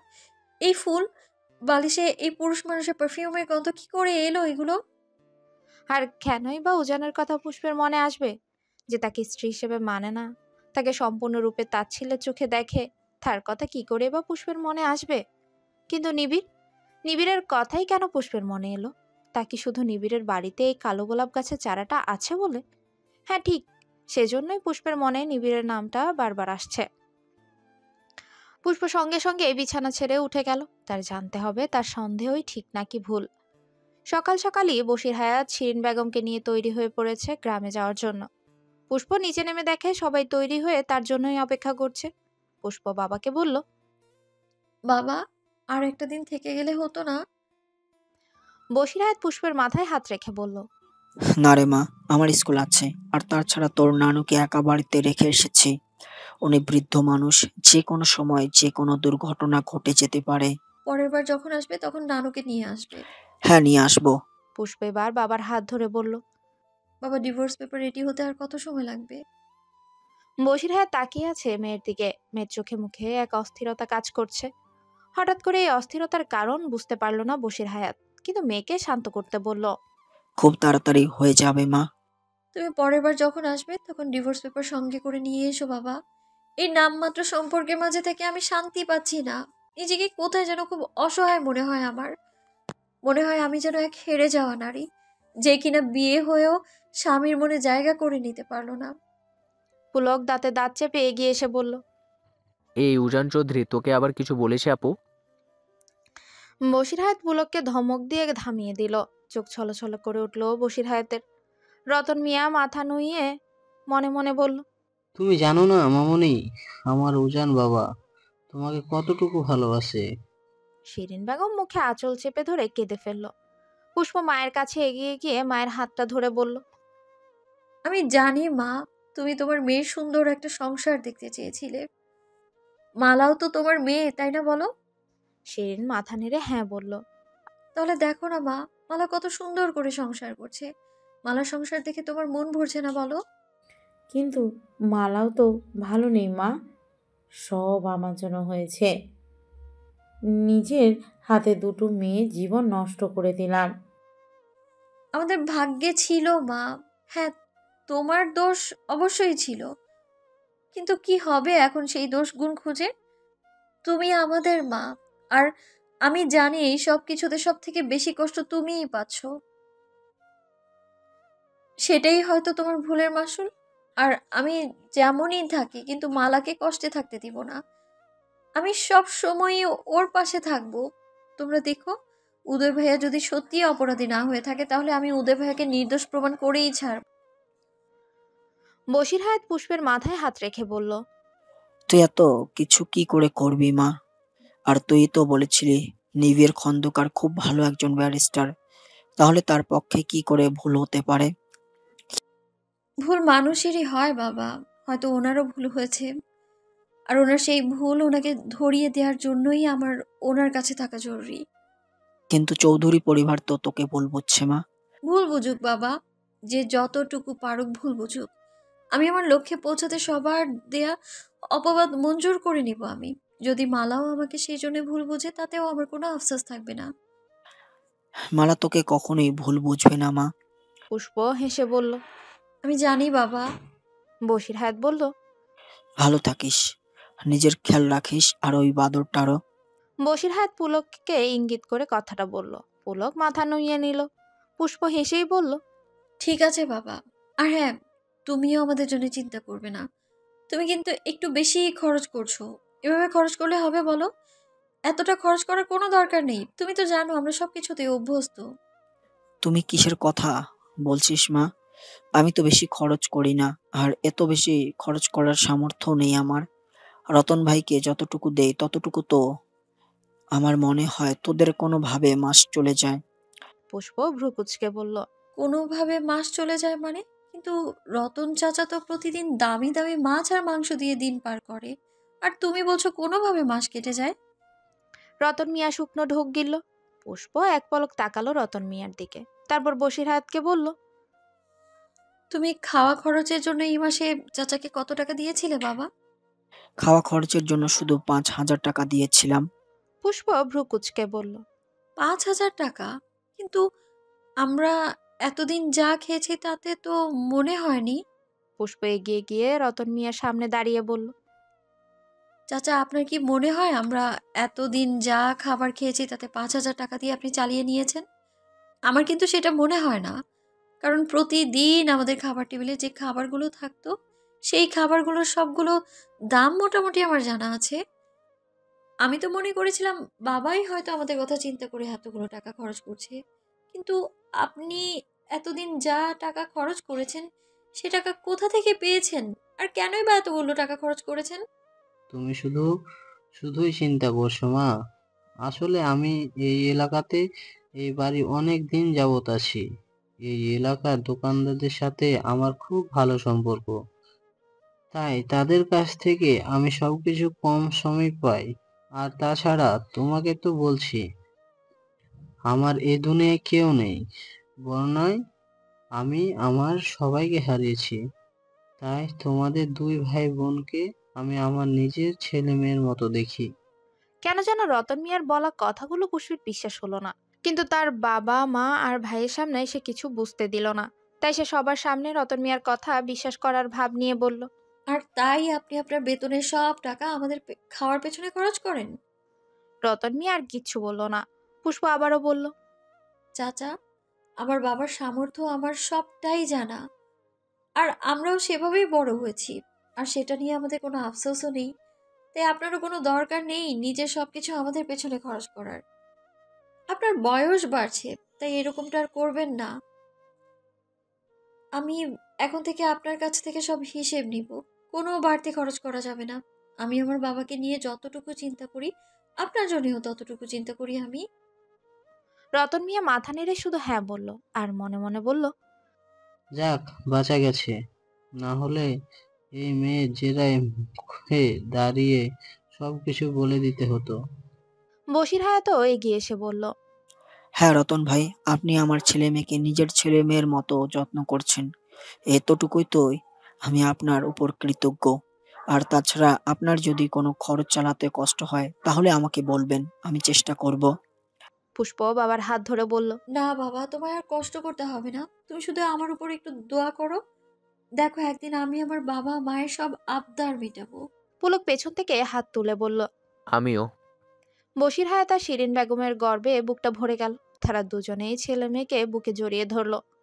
পুলক বশির হায়াত আর শিরিন বেগমকে গাড়িতে তুলে দেওয়ার জন্য বাড়ি থেকে বেরিয়ে গেল। তারা চলে যাওয়ার পর রতনও রান্নাঘরের উদ্দেশ্যে চলে যেতে চাইলে পুষ্প তাকে ডেকে বলল। চাচা, রতন আবারও দাঁড়িয়ে গেল। পুষ্প রতনের সামনে গিয়ে বলল, এই বাড়িটা কার? এ বাড়ির মালিক কে? রতন পুষ্পের দিকে তাকিয়ে শুকনো ঢোক গিলল। পুষ্প আবারও বলল, কিছু বলছেন না কেন? তুমি তো জানো মা, এই বাড়ির মালিক বিদেশে থাকে তার পরিবার নিয়ে। হ্যাঁ জানি, কিন্তু তার নাম?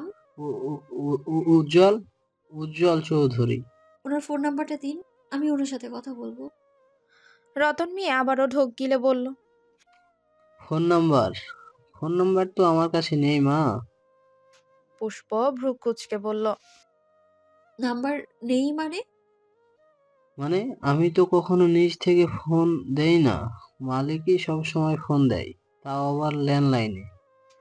পুষ্প কিছুটা বিরক্ত হয়ে বলল, আচ্ছা ঠিক আছে, আবার যখন ফোন দিবে তখন ওনাকে বলবেন আমি ওনার সাথে কথা বলতে চেয়েছি, ওনার নাম্বারটা চেয়ে রাখবেন। আচ্ছা মা। কথাটা বলে রতন মিয়া কোনো রকম পুষ্পের সামনে থেকে চলে যেতে চাইলে পুষ্প আবারও রতন মিয়াকে ডেকে বলল, আচ্ছা চাচা শুনুন, বলো মা। মানে আমার ঘরের চাবি কি অন্য কারো কাছে আছে? মানে আমি জানতে চাইছিলাম, আমাদের আগে কি এখানে কেউ থেকেছে যাদের কাছে আমার ঘরে ডুপ্লিকেট চাবি থেকে গেছে? রতন মিয়া এবার খুব ভালো করে বুঝতে পারছে পুষ্প কোনোভাবে তাদের সন্দেহ করছে। তাই তো তার সন্দেহ মেটাতে রতন মিয়া খুব জোর গলায় বলল, না মা, তোমাদের আগে এই বাড়িতে কেউ এসে থাকেনি, আর তোমার ঘরের চাবি অন্য কারো কাছে কিভাবে থাকবে? আমি তো সব কয়টা চাবি তোমাকে দিয়ে দিচ্ছি। পুষ্প বলল, আচ্ছা ঠিক আছে, আপনি যান তাহলে। আর হ্যাঁ, আমি কিন্তু এখন থেকে বাজারের সব হিসেব নিব। আর মনে করে কিন্তু এই বাড়ির মালিকের ফোন নাম্বারটা চেয়ে রাখবেন, আমি সন্ধ্যায় ওনার সাথে কথা বলবো। রতন মিয়া কোনো রকম মাথা নাড়িয়ে পুষ্পের সামনে থেকে চলে গেল। পুষ্প কিছু একটা ভাবতে শুরু করলো। সকাল সকাল ডক্টর সিদ্দিকের ফোন পেয়ে কিছুটা অবাক হলো উজান। ফোন রিসিভ করতে ডক্টর সিদ্দিক ওপাশ থেকে বলল, গুড নিউজ মাই সান। তোমাকে বলেছিলাম না, বাইরের দেশের খুব ভালো একজন ডাক্তার উদয় অপারেশন করতে খুব তাড়াতাড়ি দেশে আসার কথা দিয়েছিলেন আমাকে। সেই ডাক্তার রেজন জাহাঙ্গীর এই সপ্তাহে জার্মান থেকে দেশে আসছেন। আমরা খুব তাড়াতাড়ি উদয়ের অপারেশনটা সেরে ফেলতে পারবো ইনশাল্লাহ। উজান খুশি হয়ে বলল, এটা তো খুব ভালো খবর আঙ্কেল, আপনাকে অনেক অনেক ধন্যবাদ। আপনি ওনাকে তাড়াতাড়ি আসতে বলুন, ওনার দেশে আসা সহ থাকার সব ব্যবস্থা আমি করব। তার কোনো দরকার হবে না উজান। ডক্টর রেজওয়ান বাংলাদেশি, ঢাকাতে ওনার নিজস্ব বাড়ি আছে। উনি অনেক দিন যাবৎ পরিবার নিয়ে বিদেশে থাকলেও দেশে আসলে থাকার কোনো সমস্যা হয় না, তাই সেসব নিয়ে চিন্তার কোনো কারণ নেই। তুমি শুধু উদয়কে মানসিকভাবে শক্ত থাকতে বলো, আর বাড়ির সবাইকে সবটা জানিয়ে দিও, সবাই খুশি হবে। হ্যাঁ আঙ্কেল, খুশি তো অবশ্যই হবে। আমরা সবাই তো এই দিনটার জন্য অপেক্ষা করছিলাম। হ্যাঁ, আর আজ একটু সময় নিয়ে উদয়কে নিয়ে হসপিটালে এসো। ডক্টর রেদওয়ান বলেছেন নতুন করে আবারও উদয়ের চোখের কিছু পরীক্ষা করে রিপোর্ট রেডি রাখতে। আচ্ছা ঠিক আছে আঙ্কেল, আমি আজই ভাইয়াকে আপনার কাছে নিয়ে আসবো। ওকে মাই সান, রাখি। এই কথা বলে ডক্টর সিদ্দিক ফোনটা রেখে দিলেন। ডক্টর সিদ্দিকি ফোন রাখার সাথে সাথে উজানের ফোনে আরেকটা ফোন এলো রতন মিয়ার। উজান ফোনটা রিসিভ করতে রতন মিয়া তাকে সবটা বলল। পুষ্প আস্তে আস্তে সন্দেহ করা শুরু করেছে। এটা নিয়ে রতন মিয়া খুব অস্থির, কারণ জেরার মুখে তো তাকেই পড়তে হয়। উজান এক গালে মুচকি হেসে বলে, চাচা তুমি কোনো চিন্তা করো না, আমার বউ চালাক হলেও আমার থেকে বেশি নয়। আমি যখনই চাইবো ঠিক তখনই ও সবটা জানতে পারবে। রতন মিয়া বলল, কিন্তু বাবা, মামুনি তো বললো এই বাড়ির মালিকের সাথে কথা বলতে চাই। আচ্ছা ঠিক আছে, আমি বিষয়টা দেখছি, তুমি নিশ্চিন্ত থাকো। কথাটা বলে উজান ফোনটা রেখে দিল। তার ফুল প্রেয়সীর মনে যে সন্দেহ হবে এটা উজান ভালো করেই জানত। উজান ইচ্ছে করে শেষ রাতে পুষ্পের ঘর থেকে বেরিয়ে আসার সময় বালিশের উপর একটা কালো গোলাপ রেখে এসেছিল। এটা তার ভালোবাসার প্রমাণ। কিন্তু শুধু কি ফুল দেখেই তার ফুল প্রেয়সীর মনে সন্দেহ হয়েছে? সেটা জানার জন্য উজান ল্যাপটপটা অন করে পুষ্পের ঘরে সিসি ক্যামেরাটা অন করলো। ঘুম থেকে ওঠার পর পুষ্প তার পাশে থাকা বালিশের উপর কালো গোলাপ দেখে অবাক হওয়া, বালিশে উজানের শরীরের পারফিউমের গন্ধ শুকা সবকিছুই দেখতে পারছে উজান। উজান হাসলো। তার বউটা খুব চালাক। মনে মনে বলল, আমার কালো গোলাপ, আমার শরীরের গন্ধ নিতে চাও? এত সহজ নয়। আমি তোমার কাছে অজানায় থেকে যাব ঠিক, আমি যতদিন চাই। তবে আমার ভালোবাসার কালো গোলাপ তোমার কাছে প্রকাশিত হবে।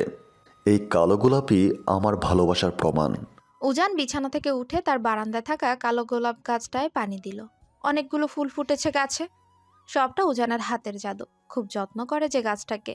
এই গাছ দেখেই বোঝা যায় তার কালো গোলাপের প্রতি ভালোবাসার ঠিক কতটুকু। এরপর উজান ওয়াশরুমে ঢুকে গেল শাওয়ার নিতে। শাওয়ার থেকে ফিরে এসে রেডি হয়ে তার প্রিয় পারফিউমটা হাতে নিল। এর দিকে তাকিয়ে বলল, আজ থেকে তোমার ছুটি। আমার চিহ্ন হয়ে তুমি আমার কালো গোলাপের কাছে ধরা দিয়েছ, কিন্তু এখন তো আমি তার কাছে ধরা দিতে চাই না। ঠিক যেদিন আমি তার কাছে ধরা দিব, ঠিক সেদিন তোমাকে আমার প্রয়োজন পড়তে পারে। এই বলে উজান হাতের পারফিউমটা রেখে অন্য একটা পারফিউম নিয়ে তার শরীরে মেখে নিল। উজান সঙ্গে সঙ্গে বাড়ির সবাইকে সুখবরটা জানানোর পর সবাই এতটাই খুশি হয়েছে যা কেউ মুখে প্রকাশ করতে পারছে না। জলি চৌধুরী খুশিতে কাঁদতে কাঁদতে উদয়ের মুখে চোখে হাত বুলিয়ে দিতে দিতে বলল, আমার বাবাটা আবার চোখে দেখতে পাবে, আবার দৌড়ে এসে মায়ের কোলে ঝাঁপিয়ে পড়বে। মালা পাশে থেকে চোখ ছলছল করে উঠল। মনে মনে বলল, আপনি আমাকে নিজের চোখ দিয়ে দেখবেন আর আমার জীবন ধন্য হবে। আমি সেই অপেক্ষায় আছি। আয়শা চৌধুরী চোখে পানি নিয়ে চিৎকার করে বলল, এই কেউ মিষ্টি নিয়ে এসো। এই দুঃসময়ের মধ্যে এই সুখবর আমাদের জন্য আল্লাহর তরফ থেকে পরম পাওয়া। আল্লাহ তোমার কাছে লাখ লাখ শুক্রিয়া। এখন শুধু ভালো ভালো অপারেশন হয়ে গেলেই হয়। কিন্তু উদয় উজানের উদ্দেশ্যে বলল, উজান, তুই কি কোর্টে রায় দেওয়ার তারিখ ভুলে গেছিস? এই সপ্তাহে তো কোর্টে রায় বেরোনোর কথা। আর কোর্টের রায় যদি আমার বিপক্ষে যায় তাহলে আমার সোজা জেলে যেতে হবে। উজান ভাইয়ের কাছে এগিয়ে গিয়ে ভাইয়ের হাত ধরে বলল, তুমি কোনো চিন্তা করো না ভাইয়া, আমি কোর্ট থেকে সময়ের জন্য নতুন করে আপিল করব। অপারেশনটা তোমার জন্য জরুরি। কিন্তু নিবিড় কি সেটা হতে দিবে? আরে বললাম তো, তুমি কোনো চিন্তা করো না, আমি সব ব্যবস্থা করছি। কলেজ শেষে পুলক আর উর্মি পার্কের পার বাঁধানো ঘাটের পাশে বসে আছে। পুলকের কাঁধে মাথা রেখে হাতটা জড়িয়ে ধরে বসে আছে উর্মি। এবার হাতটা কিছুটা শক্ত করে জড়িয়ে ধরে বলল, আমাকে কখনো ছেড়ে যাবে না তো পুলক? তুমি জানো না আমি তোমাকে কতটুকু ভালোবাসি। পুলক মুখে হাসি ফুটিয়ে বলল, আমি তো তোমাকে ছেড়ে কখনো যাব না উর্মি আপু, কিন্তু তুমি আমাকে ছেড়ে যাবে না তো? তোমার পরিবার আমাদের সম্পর্কটা কখনোই মেনে নিবে না। তখন তুমি কি করবে? নিশ্চয়ই আমাকে ছেড়ে দিবে। তুমি ভুলে যাবে আমায়। উর্মি এবার পুলকের মুখটা নিজের দিকে ফিরিয়ে চোখে চোখ রেখে বলল, বললাম না খুব ভালোবাসি তোমাকে। যদি কখনো আমার পরিবারে তোমার আর মধ্যে কাউকে বেছে নিতে হয় তাহলে জেনে রেখো আমি নির্দ্বিধায় তোমাকে বেছে নেব। তোমার সাথে দূরে কোথাও হারিয়ে যাব। পুলকের মুখে হাসি ফুটে উঠল। পুলক হাতটা বাড়িয়ে দিয়ে বলল, কথা দাও। উর্মি পুলকের হাতে হাত রেখে বলল, কথা দিলাম। রায়হান আজ মনে মনে ভেবেই নিয়েছে আজ যেমন করেই হোক ঝুমুরকে তার মনের কথা জানাবেই। যদিও ঝুমুরের সামনে গিয়ে কিছুই বলতে পারে না রায়হান, তবে আজ সে বলবেই। এটাই মনে মনে প্রতিজ্ঞা করে নিয়েছে সে। ভার্সিটি থেকে কিছুটা দূরেই দাঁড়িয়ে আছে রায়হান। ভার্সিটি শেষ হওয়ার অপেক্ষায় আছে সে। অল্প কিছুক্ষণ পরেই দলে দলে বেরিয়ে আসছে সবাই ভার্সিটি থেকে। রায়হানের চোখ পড়ল ঝুমুরও ভার্সিটি থেকে বেরিয়ে এলো। রায়হানের মুখে হাসি ফুটে উঠল। রায়হান এগিয়ে গেল ঝুমুরের দিকে। ঝুমুরের সামনে যেতে ঝুমুর রায়হানকে দেখে বলল, আরে রায়হান ভাইয়া, এতদিন কোথায় ছিলেন? আজ হঠাৎ করে ভার্সিটির সামনে?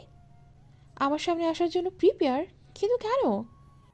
ঠিক তখনই রাহাত বাইক নিয়ে হাজির হলো ঝুমুর আর রায়হানের সামনে। রাহাতকে দেখে ঝুমুর খুশি হয়ে এগিয়ে গেল রাহাতের বাইকের সামনে।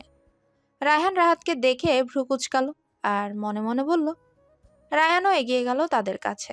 রাহাত রায়হানকে দেখে বাইক থেকে নেমে বলল, আরে রায়হান, তুমি? তোমার কি চাকরি চলে গেছে নাকি এই অফিস টাইমে বসের কাজ ছেড়ে ভার্সিটির সামনে?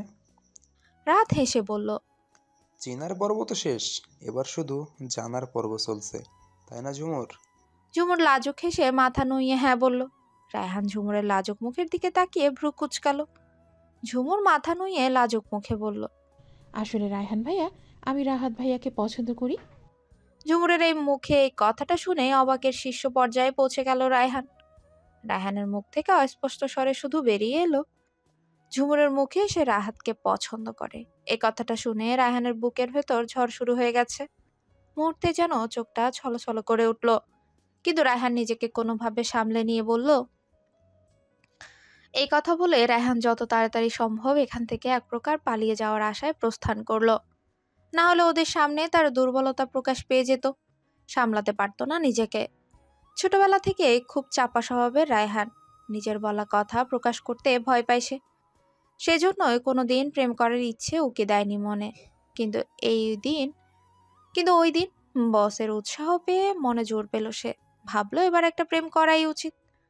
বসও বুঝতে পেরেছিল তার জন্য কেমন মেয়ে মানাবে, তাই তো বলেছিল একটা সহজ সরল মেয়ে খুঁজে বের করতে। তাই নিজের মতো সহজ সরল একটা মেয়েকেই খুঁজে বের করলো রায়হান। ভেবেছিল এই মেয়েকে নিজের জীবনের সাথে জুড়ে দিয়ে বাকিটা জীবন কাটিয়ে দিবে। কিন্তু কি হয়ে গেল, সবকিছু শুরু হওয়ার আগেই শেষ হয়ে গেল। এতে ঝুমুরের কোনো দোষ নেই, হয়তো এটা তার গাফেলতির জন্য। ঝুমুরকে মনের কথা বলতে খুব দেরি করেই ফেলেছে রায়হান, কিন্তু মন যে কোনোভাবেই সেটা মানতে চাইছে না। ইচ্ছে করছে ঝুমুরের সামনে গিয়ে এক্ষুনি মনের কথা খুলে বলতে, কিন্তু তাতেই বা কি হবে। ঝুমুর তো নিজের মুখে বলল সে রাহাতকেই পছন্দ করে। গাড়ি ড্রাইভ করে কিছুটা দূরে এসে রাস্তার একপাশে গাড়িটা দাঁড় করিয়ে ডুকরে ডুকরে কেঁদে ফেলল রায়হান। ছোট্ট মানুষ তার প্রিয় জিনিসটা হারিয়ে ফেললে যেভাবে কাঁদে, ঠিক সেভাবে। ওইদিকে রায়হান চলে যাওয়ার পর রাহাত ঝুমুরকে নিয়ে একটা রেস্টুরেন্টে চলে এলো। রাহাত ঝুমুরের উদ্দেশ্যে বলল, আচ্ছা ঝুমুর, রায়হানকে তুমি কি করে চিনো? ঝুমুর বলল, আসলে রায়হান ভাইয়ার বস পুষ্পর আত্মীয় হয়তো, তাই আমার থেকে পুষ্পর সব খোঁজ খবর রাখতো। সেই হিসেবে আমি রায়হান ভাইয়াকে চিনি। রাহাত এবার সবটাই বুঝতে পারলো। আসলে রায়হান এই ঝুমুরের কাছ থেকেই পুষ্পের সব খোঁজ খবর নিত। রাহাত ঝুমুরকে বলল, ঝুমুর, তুমি পুষ্পর সম্পর্কে কতটুকু জানো? কেন? ও আমার ভালো বন্ধু, এর থেকে বেশি আর আমার কি জানার আছে? ঠিক আছে, কিন্তু তবুও তোমার ভালো বন্ধুটি আদৌ ভালো কিনা সেটা তো তোমার জানতে হবে। ঝুমুর ভ্রু কুঁচকে বলল, মানে কি বলতে চাইছেন আপনি? পুষ্প ভালো না? না, আমি খারাপ বলিনি। আসলে পুষ্প তার সুন্দরী বন্ধুদের প্রতি মন মানসিকতা একটু অন্যরকম। আসলে ও নাকি ওর সুন্দরী বন্ধুদের কাউকে সহ্য করতে পারে না। আপনি কেন এই কথা বলছেন? আর পুষ্প কি কম সুন্দরী নাকি? ফর্সা হলেই যে সুন্দর তা আমার মনে হয় না। না, আসলে সেটা তো ঠিকই, পুষ্প যথেষ্ট সুন্দরী মেয়ে, কিন্তু আমি ওর গায়ের রঙকে বোঝাতে চেয়েছি। আসলে আমি শুনেছি পুষ্প ফর্সা মেয়েদের সহ্য করতে পারে না। কিন্তু আমার যেটা কখনো মনে হয়নি।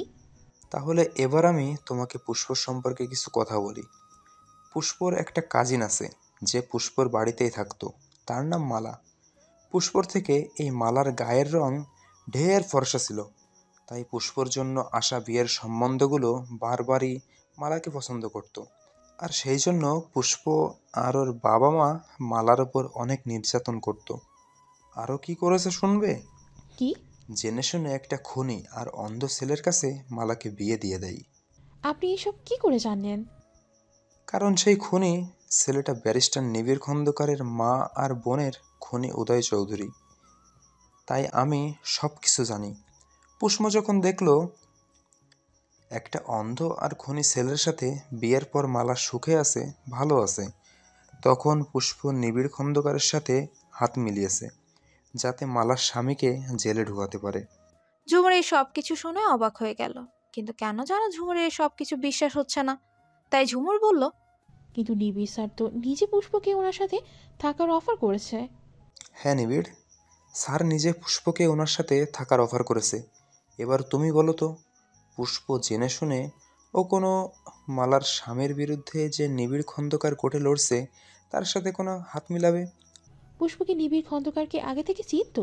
আরে চিনব না কেন, পুষ্প তো সবই জানে। কিন্তু আমার কেন জানি এই সব কিছু বিশ্বাস হচ্ছে না। আমার কেন জানি মনে হচ্ছে পুষ্প এমন মেয়ে না। ঠিক আছে, এখন বিশ্বাস নাই করতে পারো, কিন্তু একদিন ঠিকই বিশ্বাস করবে, যেদিন পুষ্প তোমাকে হিংসা করতে শুরু করবে। ঝুমুর ভ্রু কুচকালো রাহাতের কথা শুনে। ভার্সিটি শেষে পুষ্প নিবিড়ের অফিসের উদ্দেশ্যে চলে গেল। গেটের ভেতর ঢুকতেই দারোয়ান বলল, ছোট সাহেব আজকে অফিসে বসেননি? তবে উনি বাড়িতেই আছেন, চাইলে বাড়ির ভিতরে যেতে পারেন। পুষ্প তাকিয়ে একবার দেখলো বাড়িটার দিকে। এতদিন এখানে এই বাড়িতে আসছে সে। গেটের ভেতর ঢুকে সোজা অফিসে গিয়েছে, কিন্তু বাড়ির ভেতরে কখনো যায়নি, আর যাওয়ার কখনো ইচ্ছেও হয়নি। কারণ সে শুনেছে নিবিড় স্যারের মা আর বোন মারা যাওয়ার পর এই বাড়িতে কোনো মেয়ের প্রবেশ পছন্দ না নিবিড়ের বাবা আশরাফ খন্দকারের। কিন্তু আজ যে নিবিড়ের সাথে তার দেখা করা খুব জরুরি, তাই তো পুষ্প দাঁড়িয়ে ভাবছে সে কি করবে। বাড়ির ভেতরে যাবে নাকি ফিরে যাবে আজ। ঠিক সেই সময় দোতলার খোলা বারান্দা থেকে নিবিড় বলল, পুষ্প কি হয়েছে, দাঁড়িয়ে আছো কেন? বাড়ির ভেতরে এসো। এই কথা বলে নিবিড় নিচে নেমে যাওয়ার উদ্দেশ্যে বারান্দা থেকে বেরিয়ে এলো। দারোয়ানও বলল, যান, ছোট সাহেব তো বলেছে যেতে। আর তাছাড়া ছোট সাহেব আগে থেকেই আমাকে বলে রেখেছিল আপনি আসলে বাড়ির ভিতরে যেতে বলতে। পুষ্প ছোট ছোট পা ফেলে বাড়ির ভেতরে চলে গেল। বিশাল বড় বাড়ির মাঝখানের দেয়ালে দুটো বড় বড় ছবি টাঙানো, একটা নিশির আর একটা দোয়েল খন্দকারের। সিঁড়ি বেয়ে নিচে নেমে এলো নিবিড়। এগিয়ে এসে পুষ্পের সামনে দাঁড়াতেই পুষ্প তাকিয়ে আছে নিবিড়ের দিকে। এই লোকটাই কি কাল তার ঘরে গিয়েছিল? এসব ভাবতে শরীরটা ঝাঁকুনি দিয়ে উঠল পুষ্পর। কি সব ভাবছে সে, ছি! কিন্তু ওই কালো গোলাপ। পুষ্পকে এভাবে তাকিয়ে থাকতে দেখে নিবিড় বলল, কি হয়েছে পুষ্প, কিছু বলবে? কালো গোলাপ? নিবিড় ভ্রু কুচকে বলল, কালো গোলাপ মানে? মানে আপনার কালো গোলাপ গাছের চারাটা কোথায়? বেশ কয়েকদিন যাবৎ গাছটাকে অফিস রুমে দেখছি না। নিবিড় হেসে বলল, ও আচ্ছা, চারা গাছটা আমার বেডরুমের বারান্দায় আছে, তুমি দেখবে ওটাকে? পুষ্প মাথা নেড়ে বলল, হ্যাঁ। নিবিড় হেসে বলল, ঠিক আছে চলো। নিবিড় সিঁড়ি বেয়ে উপরে উঠছে, তার পেছন পেছন পুষ্প সিঁড়ি বেয়ে উপরে উঠে যাচ্ছে। সিঁড়ি বেয়ে উপরে উঠতে উঠতে নিবিড় বলল, আজ অফিসে বসিনি, তোমাকে ফোনে সেই কথা আমার জানিয়ে দেওয়া উচিত ছিল। আসলে মাথা থেকে বেরিয়ে গেছে সেই কথাটা। আসলে সত্যি বলতে নিবিড় ইচ্ছে করে পুষ্পকে ফোনে জানায়নি যে সে আজ অফিসে বসবে না। নিবিড়ের ইচ্ছে হচ্ছিল পুষ্প আসুক আর তার সাথে একটু সময় কাটাক। পুষ্প বলল, কোনো সমস্যা নেই। আর তাছাড়া আমিও ফোন করিনি। কাল আপনার হাতটা কেটে যাওয়ার পর কোনো খোঁজ নেইনি, তাই সেটা জানতেই ফোন না করে চলে এলাম। পুষ্পের মুখে তার কাটা হাতের গুরুত্বের কথা শুনে নিবিড়ের মুখে হাসি ফুটে উঠল। নিবিড় বলল, আসলে হাতটার জন্যই অফিসে বসিনি, লিখতে সমস্যা হচ্ছিল। আর তাছাড়া রাহাতও বলছিল একটু বাইরে যাবে। ও আচ্ছা, আপনি ডক্টর দেখিয়েছেন? না। কেন? ডক্টর দেখাতে কেউ তাগিদ দেয়নি তাই। তাগিদ দেয়নি বলে তাই ডক্টর দেখাবেন না? আপনার সবসময় এই হাত নিয়ে লেখালেখি করতে হয়। আপনার হাতটা তাড়াতাড়ি ভালো হওয়া জরুরি। ঠিক আছে, তুমি এখন বললে, এখন ডক্টর দেখিয়ে নিব। নিবিড়ের কথা শুনে পুষ্পের কাছে ছোট বাচ্চার মতো লাগছে। বাচ্চারা যেমন ব্যথা পেলে কেউ জিজ্ঞেস না করলে অভিমান করে বসে থাকে, নিবিড় যেন তেমনই অভিমান করে আছে। কিন্তু তার অভিমান ভাঙানোর জন্য তো তার আশেপাশে কেউ নেই যে তার খোঁজ নিয়ে তার ব্যথায় ব্যথিত হয়ে ডক্টর দেখাতে তাগিদ দিবে। পুষ্পের এসব ভাবতে ভাবতেই নিবিড়ের ঘরের সামনে চলে এলো। নিবিড়ের পেছন পেছন নিবিড়ের ঘরের সামনে এসে পুষ্প থেমে গেল। পুষ্পকে থেমে যেতে দেখে নিবিড় বলল, কি হলো, দাঁড়িয়ে আছো কেন? না মানে, আমি ভেতরে যাব না। আমি কি এখানে দাঁড়িয়ে কালো গোলাপের চারাটা দেখতে পারি? ভেতরে এলে কি সমস্যা? না মানে, আমার বউ নেই, তাই কেউ মাইন্ড করবে না, তুমি ভেতরে এসো। পুষ্পর খুব সংকোচ হচ্ছে ভেতরে যেতে, কিন্তু তবুও সে পা টিপে টিপে নিবিড়ের ঘরে প্রবেশ করলো। বিশাল বড় রুম, তাতে নিবিড়ের কতগুলো ছবি ফ্রেমে বাঁধানো, সাথে তার মা বাবা বোন সহ ফ্যামিলি ফটো আছে। পুষ্প এক পলক পুরো রুমটা পর্যবেক্ষণ করে নিল। এরই মধ্যে নিবিড় বারান্দা থেকে কালো গোলাপের ছোট্ট চারা গাছটা পুষ্পের হাতে এনে দিল। গাছটাতে এখনো ফুল ফোটেনি সেটা খুব ভালো করে বোঝা যাচ্ছে, আর এই গাছ থেকে ফুল ছিঁড়লে সেটা খুব ভালো করে বোঝা যেত। তারপরও পুষ্প তার সন্দেহ মেটাতেই নিবিড়কে জিজ্ঞেস করলো, এই চারা গাছে এখনো ফুল ফোটেনি? না, তুমি এই গাছটার দায়িত্ব নিয়েছিলে পুষ্প, কিন্তু তোমার যত্ন পায়নি, তাই হয়তো গাছটা তোমার উপর অভিমান করে আছে, ফুল দেয়নি। পুষ্প হেসেই বলল, আপনি যদি গাছটাকে নিজের বেডরুমে নিয়ে এসে রেখে দেন তাহলে আমি কি করে যত্ন করব? নিবিড় মনে মনে বলল, কারণ এই ফুল গাছটা আমার বেডরুমের অংশ, স্বয়ং মানুষটাকে তো আর পাচ্ছি না, তাই এই গাছটাই না হয় আমার পাশে থাকুক। আমি এই গাছে ফুল ফোটানোর আশায় আছি, আমার কালো গোলাপ ফোটার আশায়। আমি নিজ চোখে তাকে দেখব, তার একটু একটু করে বেড়ে ওঠা। নিবিড়ের ভাবনার মাঝখানে পুষ্প বলল, আপনি কি যাবেন ডক্টরের কাছে? আপনি চাইলে আমিও আপনার সাথে যেতে পারি। না মানে, রাহাত নেই বলেই বলছি। নিবিড়ের ধ্যান ভেঙে গেল। পুষ্পর এটুকু কথা যেন নিবিড়ের মনের সুখের সঞ্চার ঘটল। নিবিড় বলল, তুমি একটু সময় বসো, আমি রেডি হয়ে আসছি। এ কথা বলে নিবিড় তার কিছু কাপড় নিয়ে ওয়াশরুমে চলে গেল।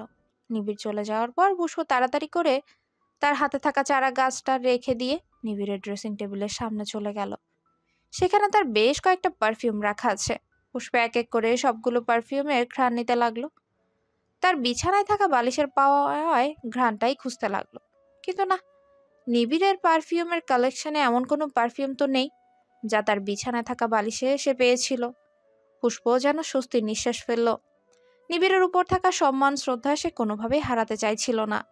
এই লোকটা যদি কাল রাতের ওই লোকটা হতো তাহলে সত্যি সত্যি অনেক ঘৃণা করত পুষ্প, আর সেটা পুষ্প চাইছিল না, কারণ এই মানুষটাকে ঘৃণা করা যায় না। নিবিড়ের চারা গাছে এখনো কালো গোলাপি ফুটেনি, আর তার পারফিউমের কালেকশনও সেই ঘ্রাণ নেই যা এখনো পুষ্পের নাকে লেগে আছে। তাহলে সে নিশ্চিত ওই মানুষটা নিবিড় খন্দকার না। তাহলে কে সে? তার তো এমন কোনো মানুষ নেই যে তাকে ভালোবেসে তার ঘরে ঢুকবে, তাকে কালো গোলাপ উপহার দিবে। আর রাতের অন্ধকারে কোনো মেয়ের ঘরে ঢোকা তো তাকে ভালোবাসা বলে না। সে তো আর তার স্বামী নয়। স্বামীর কথা মনে আসতেই তার ছেলের হাসি ফুটে উঠল পুষ্পের মুখে। উজান চৌধুরী? না, কখনো না। ওই স্বার্থপর অহংকারী মানুষ কখনোই তাকে ভালোবাসতে পারে না, আর না কখনো কালো গোলাপকে, কারণ কালো গোলাপের সৌন্দর্যের মর্ম সে কি বুঝবে। উজান আর মালা বসে আছে ডক্টর সিদ্দিকের চেম্বারে। ডক্টর সিদ্দিকী উদয়ের চোখ পরীক্ষা করতে ব্যস্ত। মালা উজানের ক্ষত হাতের দিকে চোখ পড়তেই বলল, উজান ভাইয়া, কাল মা এত করে বলল আপনার হাতের ডক্টর দেখাতে, কিন্তু আপনি মায়ের কথা শোনেননি। কিন্তু আজ যখন হসপিটালে আছেন তখন হাতটা একবার ডক্টরকে দেখিয়ে নিন। যদি পরবর্তীতে কোনো সমস্যা হয়। কোনো সমস্যা হবে না ভাবি, আমাকে নিয়ে চিন্তা করতে হবে না। উদয় বলল, চিন্তা করতে হবে উজান, আর হসপিটালে যখন আছিস তাহলে একবার ডক্টর দেখালে সমস্যা কোথায়? বলো, তুমি উজানকে নিয়ে যাও। ডক্টর সিদ্দিকী বলল, হাতটা কি করে কাটলো উজান? আসলে কয়েকটা কাচের টুকরো। উজানের মুখ দিয়ে ভুলে সত্যটাই বেরিয়ে গেছে। উদয় আর মালা আশ্চর্য হয়ে গেল। উদয় বলল, কিন্তু উজান, তুই তো বলেছিলে আপেল কাটতে গিয়ে তোর হাত কেটে গেছে। হ্যাঁ, আপেল কাটতে গিয়েই। ডক্টর সিদ্দিকী বলল, যেভাবেই কাটুক, সামান্য কোনো জিনিস নিয়ে হেলাফেলা করতে নেই উজান। আর যদি সত্যি কাচের টুকরো দিয়ে কাটে, আর যদি কাচের টুকরো হাতেই থেকে যায়, তাহলে পরবর্তীতে খুব সমস্যা হবে। উদয় বলল, মালা, তুমি এক্ষুনি উজানকে একজন ডক্টরের কাছে নিয়ে যাও, আমি এখানে আছি। ঠিক আছে ঠিক আছে, যাচ্ছি।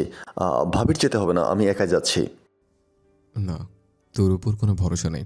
তুই ডক্টরকে না দেখিয়ে বলবি ডক্টর দেখিয়েছিস। মালা বলল, আচ্ছা ঠিক আছে, আপনি চিন্তা করবেন না, আমি উজান ভাইয়ার সাথে যাচ্ছি। উজান আর মালা ডক্টর সিদ্দিকের চেম্বার থেকে বেরিয়ে গেল। উজান হাঁটতে হাঁটতে ডক্টরের বাঁধনের চেম্বারের সামনে চলে গেল। ডক্টর বাঁধন উজানের ছোটবেলার বন্ধু, তাই সরাসরি চেম্বারে ঢুকে গেল সে। ডক্টর বাঁধনের চেম্বারে ঢুকে সঙ্গে সঙ্গে পা থেমে গেল উজানের। উজান ডক্টর বাঁধনের চেম্বারে ঢুকেই দেখে নিবিড় আর পুষ্প বসে আছে। বাঁধন নিবিড়ের হাতে ব্যান্ডেজ করছে, আর পুষ্প তার পাশে বসে সবটা দেখছে। মালা পুষ্পকে দেখে মুখে হাসি ফুটিয়ে ডাকলো, পুষ্প। পুষ্প সহ নিবিড় আর ডক্টর বাঁধন তাকিয়ে দেখে উজান আর মালা দাঁড়িয়ে আছে চেম্বারের দরজায়। মালাকে হসপিটালে দেখে কিছুটা আশ্চর্য হয় পুষ্প। এগিয়ে এসে বলল, মালা, তুই এখানে? হ্যাঁ, ওনাকে নিয়ে এসেছিলাম চোখের কিছু টেস্ট করার জন্য। কিন্তু তুই এখানে কেন? নিবিড় স্যারের সাথে এসেছি ডক্টরকে ওনার হাত দেখাতে। পুষ্পের মুখে এ কথা শুনে উজানের সারা শরীর রাগে গজগজ করতে লাগলো।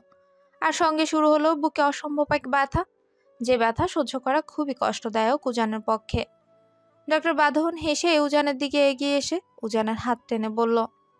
ডক্টর বাঁধন তার ধরে রাখা উজানের হাতের দিকে তাকিয়ে দেখে উজানের হাতে কাটার ক্ষত চিহ্ন। ডক্টর বাঁধন বলল, উজান পুষ্পের দিকে তীক্ষ্ণ দৃষ্টিতে তাকিয়ে গম্ভীর কণ্ঠে বলল,